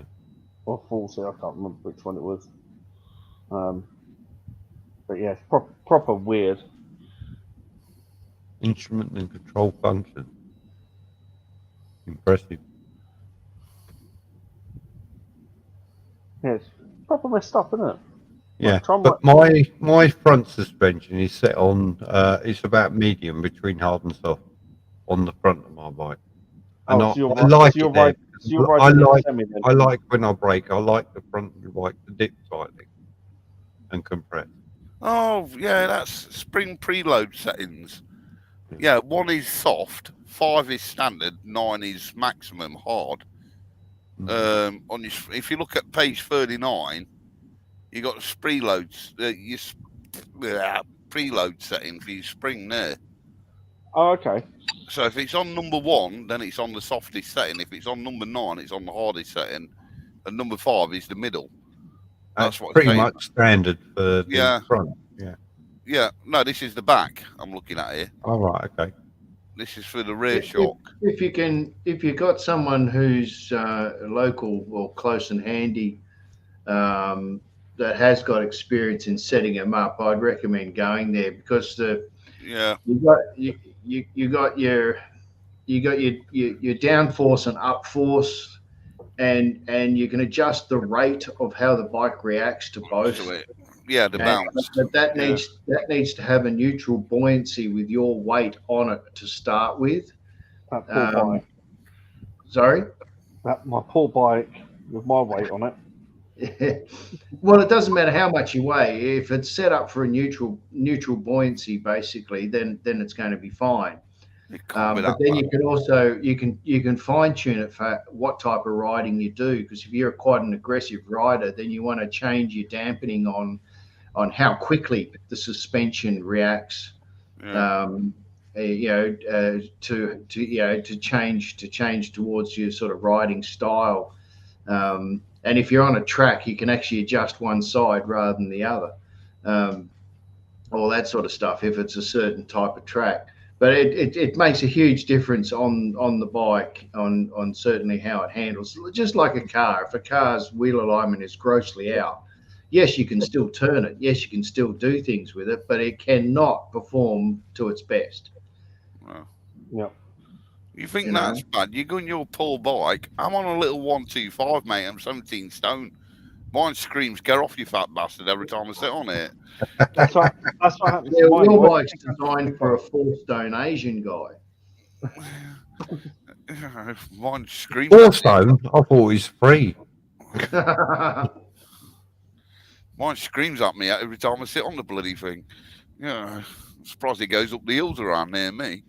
Whoa. And the suspension's very, very different from bike to bike too, because if you've got a bike that only has rear adjustable suspension and no front adjustable suspension, then what the rear is actually doing is a little different to a bike that has both adjustable. Yeah. So yeah, if you're sort of tweaking your rear end, like say for Matt, he goes, oh well, my best thing is to make it harder for my extra weight. Well, that's actually the reverse. You actually need it softer for your extra weight. Yeah. Because otherwise you're going to work against your front forks because they've got a preset dampening rate. Right. So it starts to get a bit tricky, but yeah. I think for me, I give the guys an hour and a half of their wage, which cost me $105. Yeah.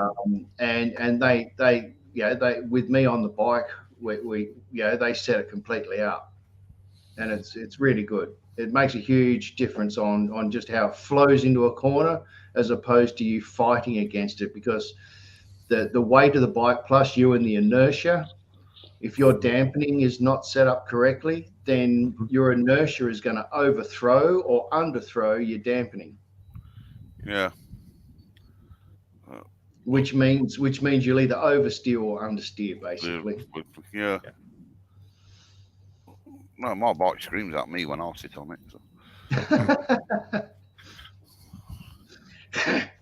Do you know what my bike says when I sit on it? Please get off. Ride me one hard. at a time. Ride me hard, bitch. No, yours says one at a time, please. Fuck off. I'm not as fat as you fat. Well, all I say is you need a 1400 for a reason. Because I like the weight of the engine combined with the weight of the bike and the handleability. No, because your bike needs the power, so with you sitting on it, it's about 600. I'm trying to say in the nicest possible way, you're fat. I'll tell you what, Jay. When you get your new bike, which is more powerful than your current bike, we'll do the half mile thing. Yeah, even now my bike's still going to be a 300 when I'm sitting on it. We'll do the half mile thing because I know exactly how fast your bike is over half a mile. I know I'll beat it. Well, yeah, you still got. I used to have one. You still got 400cc over mine. No, it's 350 something cc over yours. Yeah, and I'm yours still is a 1050.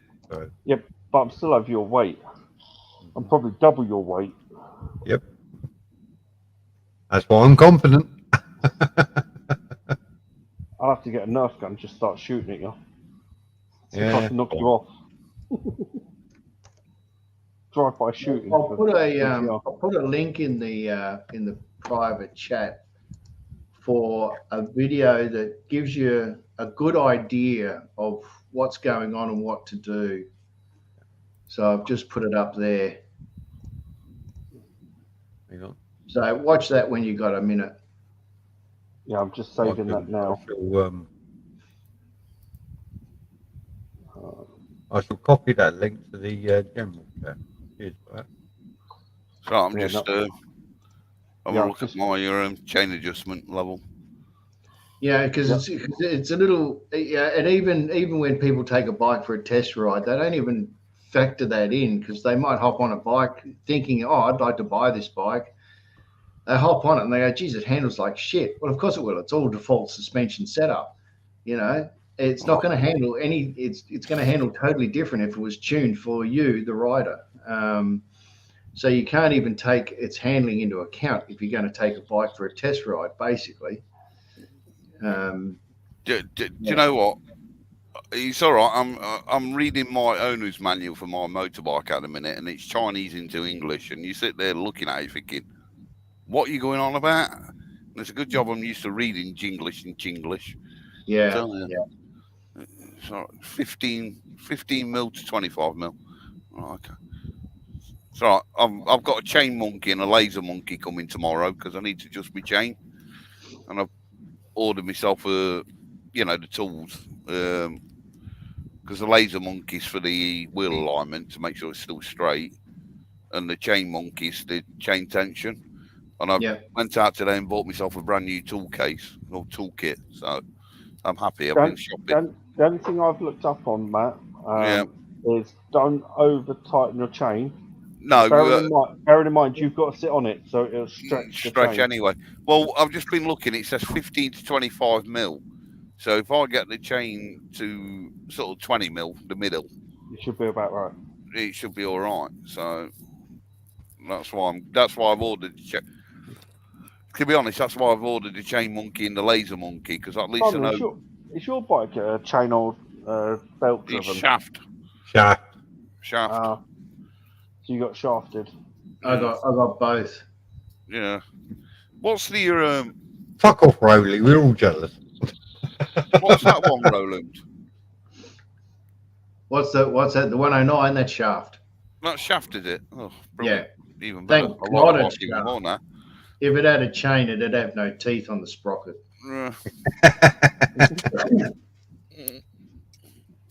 I'll tell you what, my previous bike for the GTR 1400 was the Kawasaki Versys 1000, and I used to put a new chain and sprockets front and back on that every year because I do 20,000 miles. At about 17,000 miles, I found I was adjusting that fucking rear wheel every week. It was just stretching and stretching and stretching. I'm sort of like praying, just go to the MOT. Please just go to the MOT. Yeah. And since I got the shaft drive, it's like, yeah, every year I put 500 mil of fucking transmission fluid in it. That do. Yeah. No problem, Rod. Going for a coffee. Well, no, I'm quite pleased, Simon, because I shared the thing on Facebook of your combo, the chain monkey and the laser monkey. Yeah. Tagged RB in it. And they went, yep, that's exactly what we get. And I was like, brilliant. Yeah. What they use, I thought, brilliant. I've got the right thing ordered.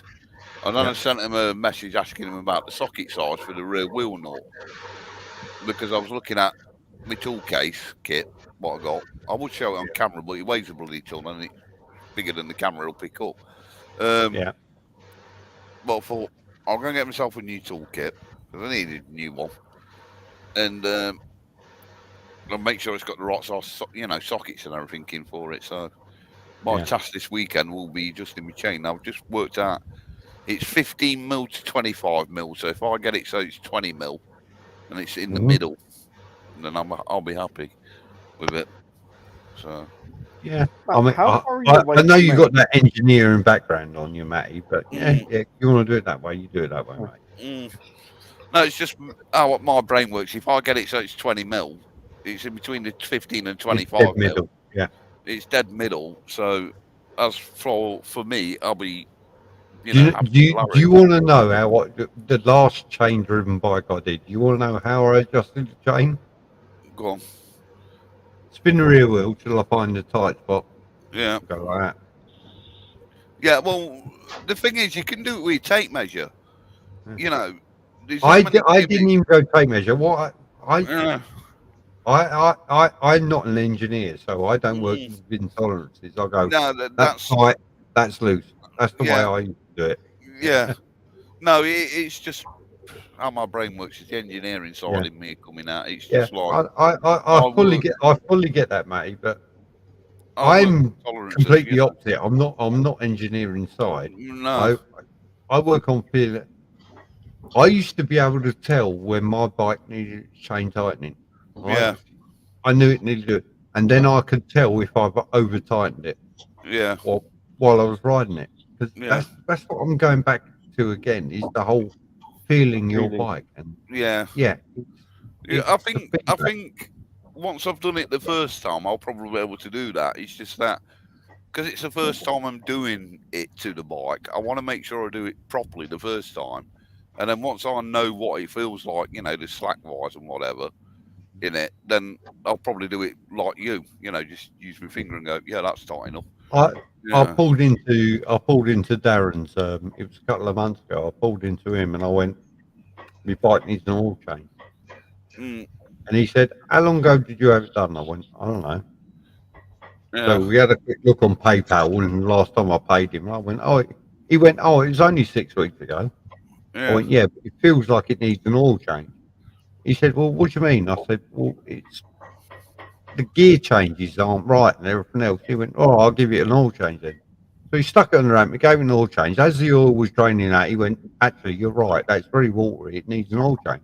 I said, I can feel it with my gear changes. Yeah, you see, the other thing as well is I'm going to try and teach Kira at the same time. So if I've got the right tools and everything, can show her how it's done, you know, with the right tools, then, you know, when she gets her own bike, or if she uses my bike and she thinks all the chain needs adjusting, it will give her that confidence.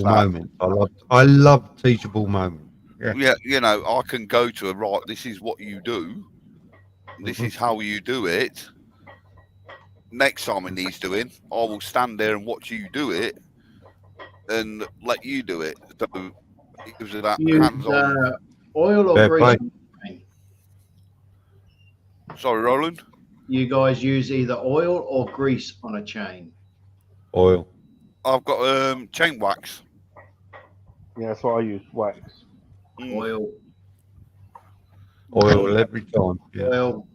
Yeah, because the problem with chain wax and grease is it can hold on to the any particulates, like, you know, crap off the road and whatever. I'm going to have a look. Oil can do that as well. I used to use oil all the time. And the time I switched to wax because of somebody said, no, you're better off using wax during winter. I only got about 10,000 miles out of chain and sprocket. Yeah. No. Whereas when I was using oil, I was getting nearly 20,000 miles out. Yeah, see, I use chain lube. Yeah, oil. Oil. Yeah. Yeah, I just found the can down there. Yeah, I've got both. To be honest, I've got both, so I can use both on it if I wish to. But I'm going to give the chain a clean and everything when I get me tensioner and get around to it. I'll get the chain clean. Clean the chain. I use thinners. I use isopropyl alcohol. IPA. I got a rag dripping in thinners and use that. Yeah, it's similar stuff. Isopropyl alcohol. I used to use paraffin. Yeah. Because I used to work on my engineering side, high-speed duplicators and that, they were chain driven. So we used to use IPA for the chains. Yeah. Because we used to take the chain off and soak it in a, tub of IPA and then re-lube it and stick it back on the machine, Yeah. It's just the way I do. It's transferable skills learned over the years. I'll tell you, now I've got a big CC shaft-driven bike. I don't ever want to go to a chain and sprocket again. I really don't. I can do without that weekly clean and that weekly fucking degrease and everything else, and the lube and everything. I know you get better performance from a chain and sprocket. I know you do, but I just don't miss that having to clean that every week. And when you don't clean it one week, the following week, oh fuck me, there's a stiff spot, there's an hard spot, and exactly, yeah. Because that's where you can use brake disc cleaner sort of stuff, any anti-oil sort of isopropyl alcohol, paraffin, meths. Well, since most chains O-ringed and they don't. I use. Yeah. They only need just a really light clean. Yeah. If you got a really old school bike and the chain hasn't got the O-rings in it, then yes, you need to pretty much take it off and stick it in a bath. Yeah. But there's not many of them about now. No, not many. Well, that's what got me about when Rev Bomber was on about that bike earlier, the LXR with the chain where it was stiff. And that's why I made the comment of, hadn't you took it off and just soaked it in a bath of oil? You thin as an oil sort of thing. There is no garage on this planet would do that. No. Well, they would all say you need to replace it. Well, it's warranty claim, innit? So they're doing it under warranty. But, in my eyes, if that was me, I'd have gone, right, I'll take that off. I'll stick it in a, tub of IPA for 24 hours just to get all the grease and crap out of it. waggle it around, and then stick it in a bath of bloody oil for another 24 hours so it soaks into it, you know. Yeah. I'll change my philosophy on what lubrication I'll use when they decide to grease timing chains in engines. Yeah. So, well, that's a, oh, I've got a funny story about timing changes in engines. How often do you grease yours? Yes, that's right. Yeah. I mean, if a chain's rotating at about 1,500 RPM, fair enough, grease it. But you know. Yeah. Well, I'll tell you a funny story about that. I inherited my brother's Nissan Cube, and when he first got it, he booked it in to have the timing belt done on the car. The garage came and picked it up. When half an hour later, the car's back on his driveway, and he went, "You done that quick?" And I went, "Yeah, it ain't got a timing belt; it's a timing chain in the engine." Yeah, probably didn't have a bloody clue what it was. He booked it into the garage, and they'd gone because they'd never seen one before, you know. And they took it in because it's a Nissan. Yeah. They took it in, and like within half an hour, they returned it and went, "Don't need it." And my brother's like looking at him, gone out, and he's like, "Why?" It's like because it's a timing chain and not a belt, you know. And it's like, okay. Yeah, but surely when the garage booked it in, surely they would know and go, oh, okay, it's going to cost this much. No, it's because it's they didn't sell many Nissan Cubes in the UK. Oh, he's got one of them really ugly things. Well, I've got it. My brother passed away. I inherited it. So I haven't seen the back of it. It's covered in stickers. I inherited it, and not many garages know about them, you know, unless you take it to the Nissan dealer. And like I say, he booked it in when he first got it, because whenever he bought himself a new car, the first thing he'd do is whack it in, get it serviced. If you've got a timing belt, get a timing belt done, get it all sorted. You know, get all that crap done. And of course, he did that with this Nissan, and it turns out it's got a timing chain, not a belt. You know, the garage are like, doesn't need doing to it, mate. You know, sort of thing. I need to put in a new timing chain tensioner in the 14. Yeah. And starting to get a bit lazy on startup. It's not pumping up straight away. But that's all right. You can get around that. Yeah. Well, it's strange how... Let it warm up first. Yeah. Yeah, it's strange how some engines have got belts and some have got chains in it, you know. Yeah. And it's like I say, nearly all motorbikes now have chains. So yeah. But I think on a... Car-wise, yeah, it varies, doesn't it? To be honest, I think a timing chain's a lot better than a belt. So...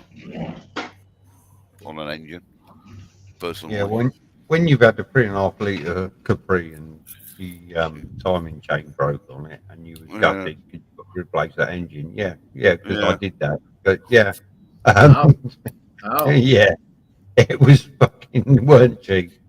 It was a long time ago, but yeah, the timing belt snapped, and the bottom half met the top half, and I was optimistic. I said, you know what, I can repair that.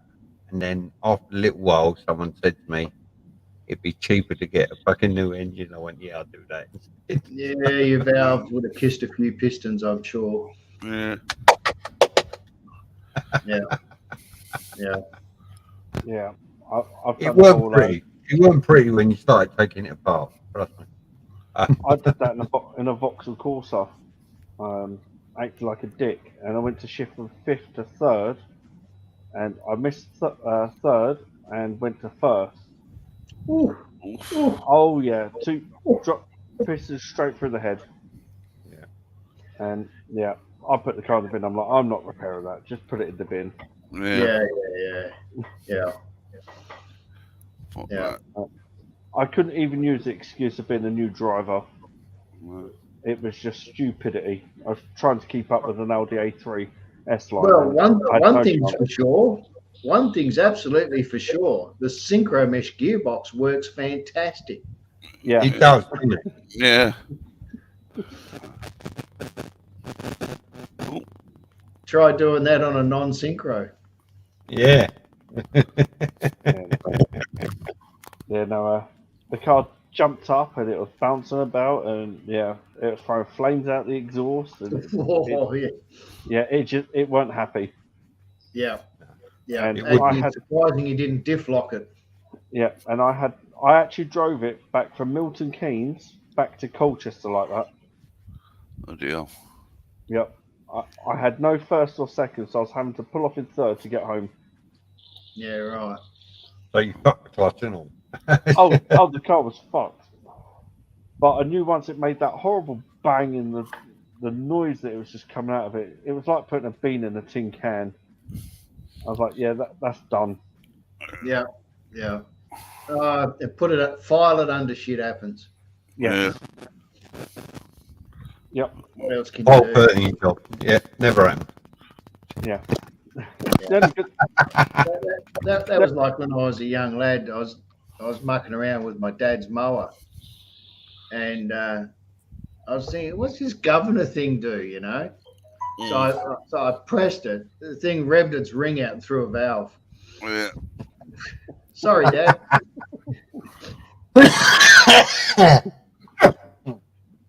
Yep. I suppose I've been lucky because I've never blown an engine up. So that was my first and only. Yeah. Oh, I've cooked a couple, but on the racetrack. No. I've had done a lot of transmissions. I've done my staging burnout, lined up at the tree all ready to go. The lights come down to green, floor it, bang, there goes the transmission. Yeah. And you're not a popular guy when that happens because they've got to clean up all the friggin' oil. Yeah. Yep. Yeah, no, I've had the cam belt go on me. I know my brother blew his. Weird. I know when my brother first got, he got an Opel Manta, which was the one with a boot, which was basically Vauxhall Cavalier back then, but the German version. He blew the engine in that, and we had to get it rebuilt. And he sold the car to me because he couldn't be bothered to drive around at 50 mile an hour for the first 1,500 miles to run the engine back in again. So I bought the car off of him and drove it around at 50 miles an hour everywhere to bed the engine in. He paid for it to be, serviced and whatever, and checked over. And then it was like, thank you, I love that. So I'm off. The only problem was that I was 18 years old, and every 2 bloody weeks I used to get pulled over by the police going, is this your car? Yes. Yeah. No, I stole it. Yeah, exactly. Yeah. Speaking of which, how's your fuel prices going? They're going down. Coming down. Yeah, ours have gone down a little Slowly, bit. they're going down. Yeah. That's because the watchdogs over here are now investigating the fuel companies about the price hike. Yeah. That's what's happened over. That's what's happened over here. And like I say, BP has made the money back now from us being in lockdown and whatever. Yeah. Well, they were still getting their money from me because I kept working. Yeah, I know, but it's all the other however million cars weren't on the road, weren't it, during lockdown? Yeah. Because people were working from home and not going into work. Yeah. But all your fuel has got part ethanol in it, hasn't it? Mm-hmm. Yeah. Can you buy just straight petrol anymore or not? No. No. Wow. Okay. We can buy the old unleaded, which has got a less amount of ethanol in it, but the new E10 has got more ethanol in it than the whatever it was before. Right. So, well, that super stuff that we buy is the old fuel. Yeah, you can't get super unleaded anymore. No. That's it. What they've done is you're using the old super unleaded pumps as normal, the old unleaded, the old whatever it was before, and then the normal pumps are the E10, with the ethanol in it. And what's your maximum octane there on the pump? I don't know what it is now. What's the RON on it? Because it's done in RONs, isn't it? Yeah. I don't look nowadays. I just walk up. I couldn't tell you. I just, when I get out of the car, put a blindfold on and pick up the petrol. In the tank. That's better than me. What I do is when I pull into the petrol station, what I do is I drop my trousers and underpants and bend over because I'm going to get paid. I keep telling them at the pump when you go to pay, if you're going to rate me, at least take me out for dinner first. Well, I've phoned the police a couple of times to keep telling them I keep getting mugged in the same location, but they haven't done anything about it, you know. Yeah, well, E10 is running at 95 octane. 95, there you go. Yeah. Is that's your max, is it? Right. Yeah. Okay. It's shit, whatever it is. Yeah. We need it, so we'll buy it. So. Yeah, because we can I still think they could put fucking Perrier water in them pumps and we'd still fucking buy it, wouldn't we? If you kept our cars running. Yeah, but what makes me laugh is when Mrs. Benz was going around in his first ever car, she weren't using petrol, was she? Because there was no such thing as petrol. She was burning something weird in it. Yeah. Probably vodka. No, it was something like, not ethanol, but, you know, like meth or something like that were running it on. Pure alcohol. Or pure alcohol or something, yeah, because if you look at, because obviously Mr. Benz came up with the first ever car, didn't he, as such? And it was actually his wife what did the promotion on it, because he kept driving it around from village to village, going to the local chemist and buying whatever, alcohol or whatever from it and filling the tank up there, you know. If you look at the history of Mercs, or Mr. Benz, I watch too much TV. I don't have the time for that. No, it was. I think it was one of the, like James May or something like that, who did a thing about it. Oh, But it was actually his wife who were. He came up with the, you know, obviously Mr. Benz came up with the car as such, and it was his wife who was going around all the villages in Germany and promoting it, basically saying, look how easy it is to drive, sort of thing. You know, because it was a female driving it and not a male. You know. I bet she still couldn't park it though. Probably not. But yeah. I can say that we can still get 100 octane here. We can get 100, 95, and 98 and 95. Yeah. Well, the super unleaded is at 99. Yeah. Yeah. Oh, sorry, 98. That's close enough. 98. Yeah. That's the same as our super, or yeah. That is our super. Well, this is what makes you laugh, because when they changed it all over to this E10 stuff, a lot of the garages dropped this, because you used to be able to get the unleaded and super unleaded, and then we went to this E10 stuff, and the old super unleaded pumps are the old unleaded, you know, and they've got rid of super unleaded altogether. Yeah. Because they've got us all running around on this ethanol mix. Well, pretty soon we'll be all like Simon and have an electric bike. Well, I've already asked Simon that when he goes and test rides this bike, how big the spool is on the back of it for the electrical cable, and whether or not it's self-retractable. So, you know, because if it's self-retractable, we get more mileage out the motor, because it'll pull you back up the road. You know, just to keep you in the loop, Rowley. Right, I am going to go down to a biker cafe in the south, and I'm going to test ride a Zero motorcycle, which is an electric bike. Okay.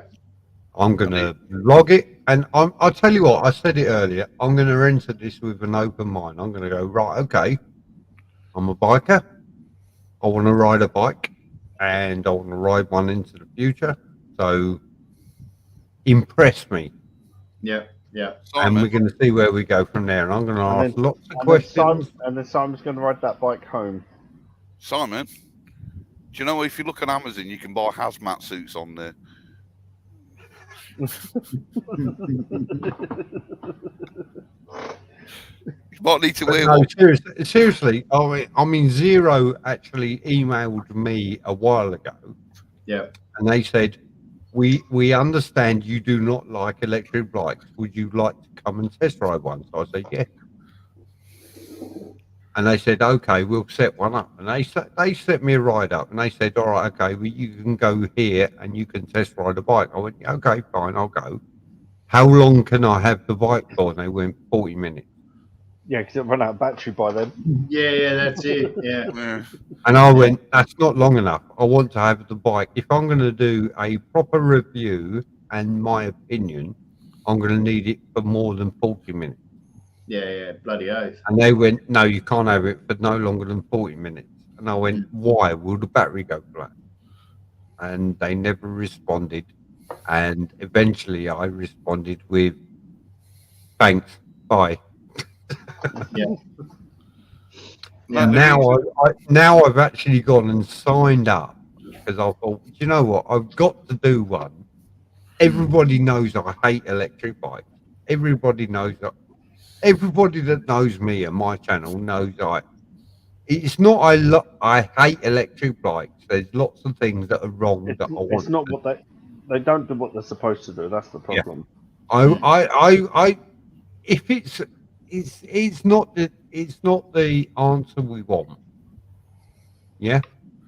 Because there's lots of damage creating an electric bike. Yeah, it's not environmentally what we want. So, right, okay. I will sign up and I will go and ride one. And I will do it with an open mind. And I will ask lots of questions. And they will all be on camera. And I will tell them, this is what I'm doing. I hate electric bikes. Sell it to me. And we'll see where we go. I've got no doubt that they can get comfortably get an electric bike to outperform a petrol bike. Yeah, the biggest issue is range. Yeah. Well, that's the reason why they were only giving Simon it for 40 minutes because it's only got 20-minute length mains lead and then 20-minute back. You know. Yeah. Simon, what's the range from your bike? Simon, what's your bike's range from full to empty? It is usually around about 240 miles. Right. So if they rented a bike that would do the range of roughly your bike and said, right, okay, this is the range you're going to get, but you need to charge your bike for, I don't know, let's say 40 minutes, and it'll be fully charged and you can do that range again. I think that would be okay. No. Really? Really? Because how long does it take to fill a tank full of fuel and carry on? Yeah, but you're never going to be able to. No, you're not. But my point is, when I go touring, if I want to do 360 miles in a day to get to my destination, I want to, when I need to, pull in, fill up with fuel, drink a cup of coffee, eat a sandwich, and carry on. Yeah, so by the time you've had your coffee and had your sandwich, your bike's nearly full anyway. No, it ain't. Well, either one or two things happen there. Either you've got a really big mouth or you eat really quick. I'm not sat about 40 minutes waiting for a bike to recharge compared to filling up my bike with fuel. What timing for recharging would you think was acceptable then? 20 minutes.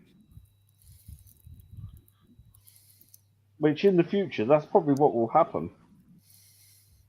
It probably will. Yeah, because right now we're at the early stages of this rubbish.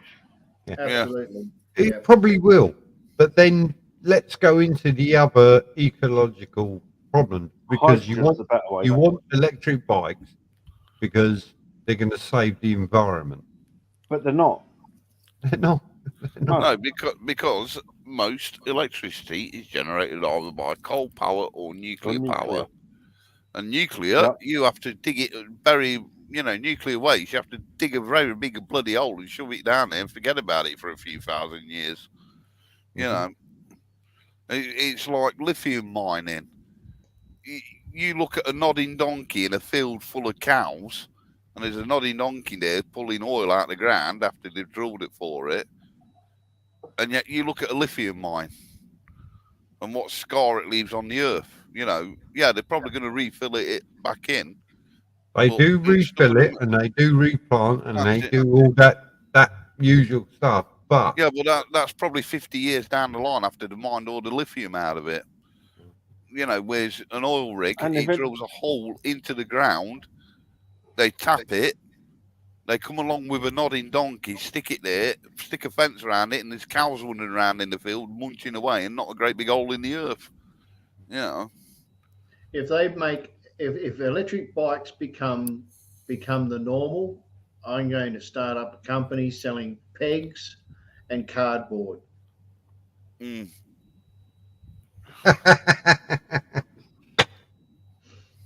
I love that idea. I'm still in it. Yeah. Yeah. No, you're right, because you got to have that noise as well. Yeah. Now, the electric bikes. I'm not against electric bikes. I just don't think it's the solution. I think hydro bikes are. Yeah. Yeah, I agree. Yeah. Yeah, definitely. Yeah. Isn't it Kawasaki or Yamaha? One of them are trialing it at the minute. Kawasaki and Suzuki or Yamaha or one of them are actually in combination. They are working a solution to the hydro engine. So, yeah. And to be honest, hydrogen is more environmentally friendly than what bloody electric bikes are. Hydrogen's 100% environmentally friendly. Yeah, because its byproduct, once it's burned, is water. Give me some water. I'll turn it into hydrogen. I'll stick that in your bike, and you can ride it. Yeah, and then and at the end of the day, what's coming out the back end of the tailpipe of the exhaust pipe? And we haven't had to strip mine entire fucking continents for the lithium. That's it. Yeah, exactly. Yeah. And also, if you've got a lithium battery in your vehicle, only 10% of that is in recyclable. So where does the other 90% go? And the other thing as well, not being funny, we've already got the infrastructure there to produce hydrogen, because oxygen is produced at the same time as you produce a hydrogen from water. When you put the electrodes in water, when you're splitting the atoms down, one half of it's hydrogen, the other half's oxygen. We use oxygen in hospitals and everything, and so the infrastructure is already there to produce it. Yeah, you may be surprised to learn that the big oil companies like Shell, BP, etc., are already looking at building big hydrogen plants where they can create it. They're already doing it. Yeah, but we're doing it. They know that the battery is going to last for about 5 more years. And then they're going to go, you know what, this really isn't worth it, because we've got all these batteries now that are What you mean, like the government did when they told everyone to go from petrol to diesel? Yeah. Then we had the Dieselgate scandal. Yeah. And everyone. Yeah, but I will actually sling my fucking hat on the hydrogen thing, not the diesel thing. Yeah, well, look at what they said. Oh, you buy a diesel and you get cheap road tax. It doesn't make any sense. Why is it? I tell you what, on that point, why is it my car, which is a 1.6 diesel, pays a 0 road tax? Yeah. But my motorcycle, which is a 1.4 petrol, pays nearly £20 a year. Well, you're saying that, yeah? So my car is a Saab twin turbo diesel. Okay? I pay 30 quid a year tax for that. Yeah. Now, the wife's car is a Vauxhall Insignia with the same engine, same gearbox, same everything. It's just the body on top that's different. Her tax is 160 quid a year. Yeah. How does that make any sense? And yet my bike is like £99 a month or something. £99 a year. How does that make any sense? It doesn't, because it's an environment tax. It stopped being a road tax many years ago, because it's like like I said, my next door neighbour, big Lexus, 2-litre engine, 16 valve, but it was a hybrid. She paid 0 road tax on it. I've got a 1.6 Nissan Cube sat on the driveway, and I'm paying 200 and odd something quid a year in road tax. Yeah, it's a class tax. Where's the logic in that? It's a class tax. She can afford to buy a fucking expensive fucking hybrid, and you can't. Well, no, she's got rid of that now, because she's realised how expensive it is to keep it, and she's got a BMW diesel. It's still a class tax. Yeah. Yep. Well, you know what I mean? It's an environment tax. At the end of the day, it's what comes out the tailpipe. Yeah. You know. And that's what winds me up. See, It really does.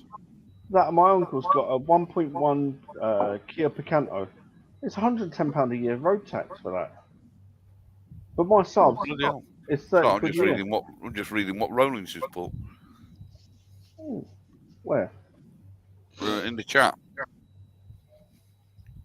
Oh, I didn't see that. GF9S hybrid gas hydrogen turbine for grid electricity. Yeah. Oh, thanks, that Simon. I didn't have to go looking for it then. Yeah. That'll be good. Because this is what gets me. We use oxygen in hospitals. So there's plants out there at the moment what are producing oxygen, probably from water. And like I say, when you stick the electrodes in water, the positive and negative, one half is producing hydrogen, the other half is producing the oxygen. So what they're going to do is just tap into the other half of it. Well, yeah, exactly. And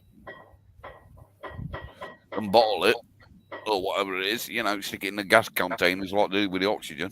So the infrastructure is already there. Well, all else fails, go to steam. Yeah. Was there ever a steam motorbike built? Don't think there was. I'm not sure. There might have been. Some crazy get out there's probably done it. They've done it with bloody rotary engines, radial engines out of bloody aircraft, haven't they? So somebody's probably built one. Thing up in the chat. Oh yeah, there is. There was. 1867. Christ, imagine that. Shoveling a little bit of coal in there. Yeah. There are 2 cars currently in the UK that are already made to run on hydrogen. Yeah. The Toyota Mirai and the Hyundai Nexo. Yeah. Well, I'd like to know, where are they filling up? Yeah, because there ain't many places yet. No. We got a few hydrogen stations at the fuel stations here. No, there ain't that many in the UK, I don't think. Well, the thing is, it won't take them long anyway to convert your old petrol stations into hydrogen stations. No, it won't. There are 14 in the UK. Yeah. I'm just waiting for it to load up to tell me where they are. Well, it won't take long for them to convert the petrol stations to produce, to hydrogen stations. Our buses here run natural gas. Yeah. Some of them do here in Nottingham, actually, to run natural gas. So. Because that was the other big push, wasn't it, a few years ago? They were trying to get people to run on natural gas in the cars. Because I know when I went scuba diving in Turkey, the Land Rover we went in to go to the scuba diving place, because they picked us up, was running on LPG. On natural gas sort of thing. Will a current engine run on hydrogen? I believe so. Simon, there's a place near us. I don't think it will. Beaconsfield that have hydrogen. Yeah. Yeah. They do. Yeah. I don't think it will. Current engine run on hydrogen. I don't think it will. Yeah, well, I think it will, because I think, like you get your car to convert it to LPG. LPG, yeah. I think there will be a conversion out there for hydrogen. I think the problem is the injection of hydrogen into the fuel cell. So, no, I don't think the current vehicles will, but future vehicles might be able to. Yeah. Yeah. It's not a big change, but it is a change on how the combustion system works. So. Actually, I've just noticed Roland's actually sitting inside the TV. Yeah, he's always sitting in telly. Yeah, I've never actually noticed that until just now. Yeah, Roland's always in TV. If you never noticed, he's our neighbour's representative. Yeah. Oh, is that what it is? Yeah. Christ, I haven't seen that show since the 70s. That's all right, Roly. You ain't missed much. Tonight is the last ever showing, or yesterday night, Friday night was the last ever showing of Neighbours in the UK ever. So we got rid of it now. So. Yeah, thank God. I've heard the ending is a load of electric bikes crashing in all to the houses and setting them on fire. I've got to watch it. That's the only reason Simon will watch it, just for the ending, and fast forward to the ending. Yes. It hasn't played here for probably close on 20 years. I don't know how you guys are still getting it. We must be making it just for you guys. I think you were. I think Yeah. you were, and it's same as what was the other one? Home and Away. That was the other one. You know what's big over here. What I want to know is whatever happened to Prisoner Cell Block H. Yeah, I know. And Vera's Vinegar Tits. Yeah, I know. Yeah, I remember that. Every time they shut the cell door, the wall wobbled. You know. Yeah. The set was that good. Yeah, I remember that. Way before my time, that is. Yeah. You've not lived. You've got to watch Prisoner Cell Block H with Vera's Vinegar Tits, and every time they shut the cell door, the wall wobbled. You know, it's brilliant. So it's a bit like El Dorado, wasn't it? Yeah. Gentlemen, where's the private chat? This is the one. This is the TV show you want to get to. Where is it? I'll tell you, my favourite programme coming out of Australia is Bondi Beach. I love that programme with the lifeguards. I'm actually trying to find a place you can watch Prisoner Cell Block H. There's nowhere to watch it anywhere. I don't know what's going on with my bloody green screen tonight. I really don't. Time I move it goes green. What's Roland posted? I don't know if you guys have ever seen this, but this is more real. There's a click on that. Hang on, I'm just trying to get back to the private chat here. That's that link, Matt. That's already there for the. No, I've got Roland's link. There you go. Oh, this one, new one, right? Copy link. Open a new tab. Watch that series. Oh my God, what is that? I don't know, but I just saw boobies. Yeah, that's what I just said. I've actually paused it on the boobies. Right. No, the only thing I like watching at the moment from Australia is Bondi Beach. I'll have to watch that in a bit. What's the Australian cop? Bondi Beach is highway cops.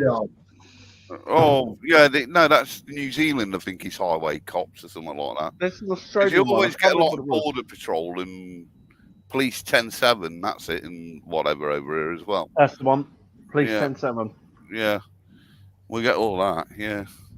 Because highway patrol, it's normally pick, the channel pick, if during the day when there's bugger all else on, they stick all the Australian stuff on. So, well, no, I like Bondi Beach. I do like that. Mainly because of some of the rescues we've had to do.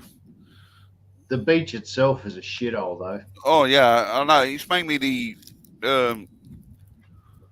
job with the lifeguards. You know what they bloody do, and some of the rescues have done and that lot, and what they've had to deal with is horrendous. You know, it's. I've been watching the old "You Can't Pay, We'll Take It Away" series. Yes, with Paul.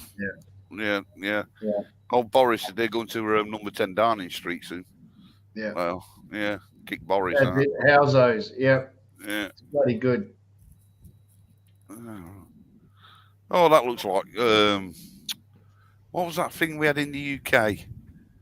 Oh, Shameless. It looks like Shameless. That does. It does. It looks like Shameless. Yeah, the Australian version is Shameless. That does. Yeah. Yeah.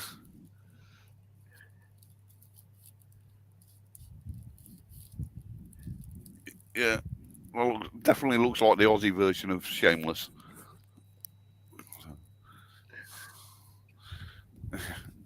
Tab.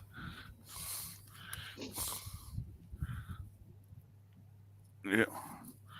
Careful, Simon. You might get a copyright strike. I doubt it. Like I care. Come on. Yeah. Well, yeah, it's true. Mm. Yeah, that definitely looks like an Australian version of Shameless. Yeah, it's a bit of a send up on the bottom end public housing Australians. Yeah, that's a bit like Shameless. It's set on a council estate, as we call it over here, you know, and Yeah. whatever, about a dysfunctional family and whatever. Yeah. Yeah. Yeah, looks like the same kind of program. Mm. Gee, Simon, you look like you're struggling, mate. Yeah, he looks like he's nodding off, but he's had a bit of a I'll shit. tell you what, I've missed a lot of sleep this week. So, Yeah. So how much longer is your lad going to be in hospital for? he's home. He's home. Right. Yeah, he's home. I've got babysitting duties tomorrow morning. So Yeah. He still lives at home? Yeah. I was going to wrap it up. I'll tell you what, we're all having such a great time. I didn't want to wrap it up. So we go. Yeah, sorry, Simon, if we're keeping you awake. Yeah, I need my sleep. And yeah, no problems at all, mate. Well, it's 1 a.m. over here, Riley. Yeah, it's 1 a.m. here, so. What are we here? We're 9:30 in the morning. So what did I miss? Oh, we just watched the Australian version of Shameless. Oh, okay. That's what that link is, that houses or whatever. Yeah, no, that's that weird thing that I paused on the boobies. Yeah, it's a bit like the Australian version of Shameless. Oh, okay. I'm gonna say goodnight, gents. Yeah, no problem, Simon. Before I do, I want to say special thank you to everybody that wished my boy speedy recovery, because yeah, he deserves it really. He needs to get back out on his bike. So yeah. And thank you all guys for joining the live stream. No problem, Simon. As I said, Simon, I'm about if you need me. Yeah. Yeah. If you need a rant, Simon, you know where I'm. Yeah, I know who you are, and thank you. I appreciate If there's anything I can do, you know where you can call me. Yeah. All the way from fucking Australia. He's like, you're going to do a lot. Yeah. Stand on your head as well. Mate, you've supported me over the last few months and that, so it's the least I can do. If you need any euro. Yeah. MP, I know you can. I know, MP. As I say, Simon, fucking Australians. Actually, before you go, Roland, is it true your toilet flushes the other way? Yes. Yeah, it is. Oh, is it? Yeah. Yeah, it is actually. No, it's true. You're Mythbuster did an episode on it. Ours swirls to the right. Does that mean yours swirls to the left then? Yeah, ours goes clockwise. It goes anti-clockwise. Oh, okay. And our compass points south instead of north. Yeah. Oh. Yeah. There you go. Because they have to. Do you know we've got the North Star? They've got the Southern Star for their navigation. Yeah. Didn't even know that. I always thought the toilet thing was a myth. No. No. That's true. Yeah. Hemispheres toilet spinning. There you go. Yeah. Crazy. Thank you for joining us tonight. Yeah. MP, thank you. Appreciate it. No problem, mate. Rolly, absolute pleasure to have you along. Yeah. All right. It's always nice to see Roland and Crazy. So. And thanks for having us there in the chat. Oh, yeah, I'll tell you what, I would have every single one of you along every night. You're a pleasure. You really are. You're all right. It's good luck. Thank you for helping. Yeah. And what we're here for. Welcome. Let's all wish Charlie a speedy recovery. Definitely. And I've set up a GoFundMe page so he can have a set of stabilizers on his bike. So there you go. And there's some nice pink ones on Amazon, Simon. Yeah. He's gonna get a set of stabilizers, trust me. Blimey, Crumbly's still alive. Yeah, Crumbly's still there. Crumbly, always yeah. there. Yeah, Crumbly's still here. Still there. I'm surprised at that at his age. Crumbly's a great guy. All right, gentlemen, have a good week. Yeah, and you, Roland. It's not too hot for you or anything like that. No. And, yeah, with luck, we'll catch you on the next one. Yeah. Yeah, absolutely. See you next Friday. Take care. Catch up. All Cheers, right. Roland. We're out. Cheers, Take care, Roland. guys. Take care. Right. Cheers, Simon.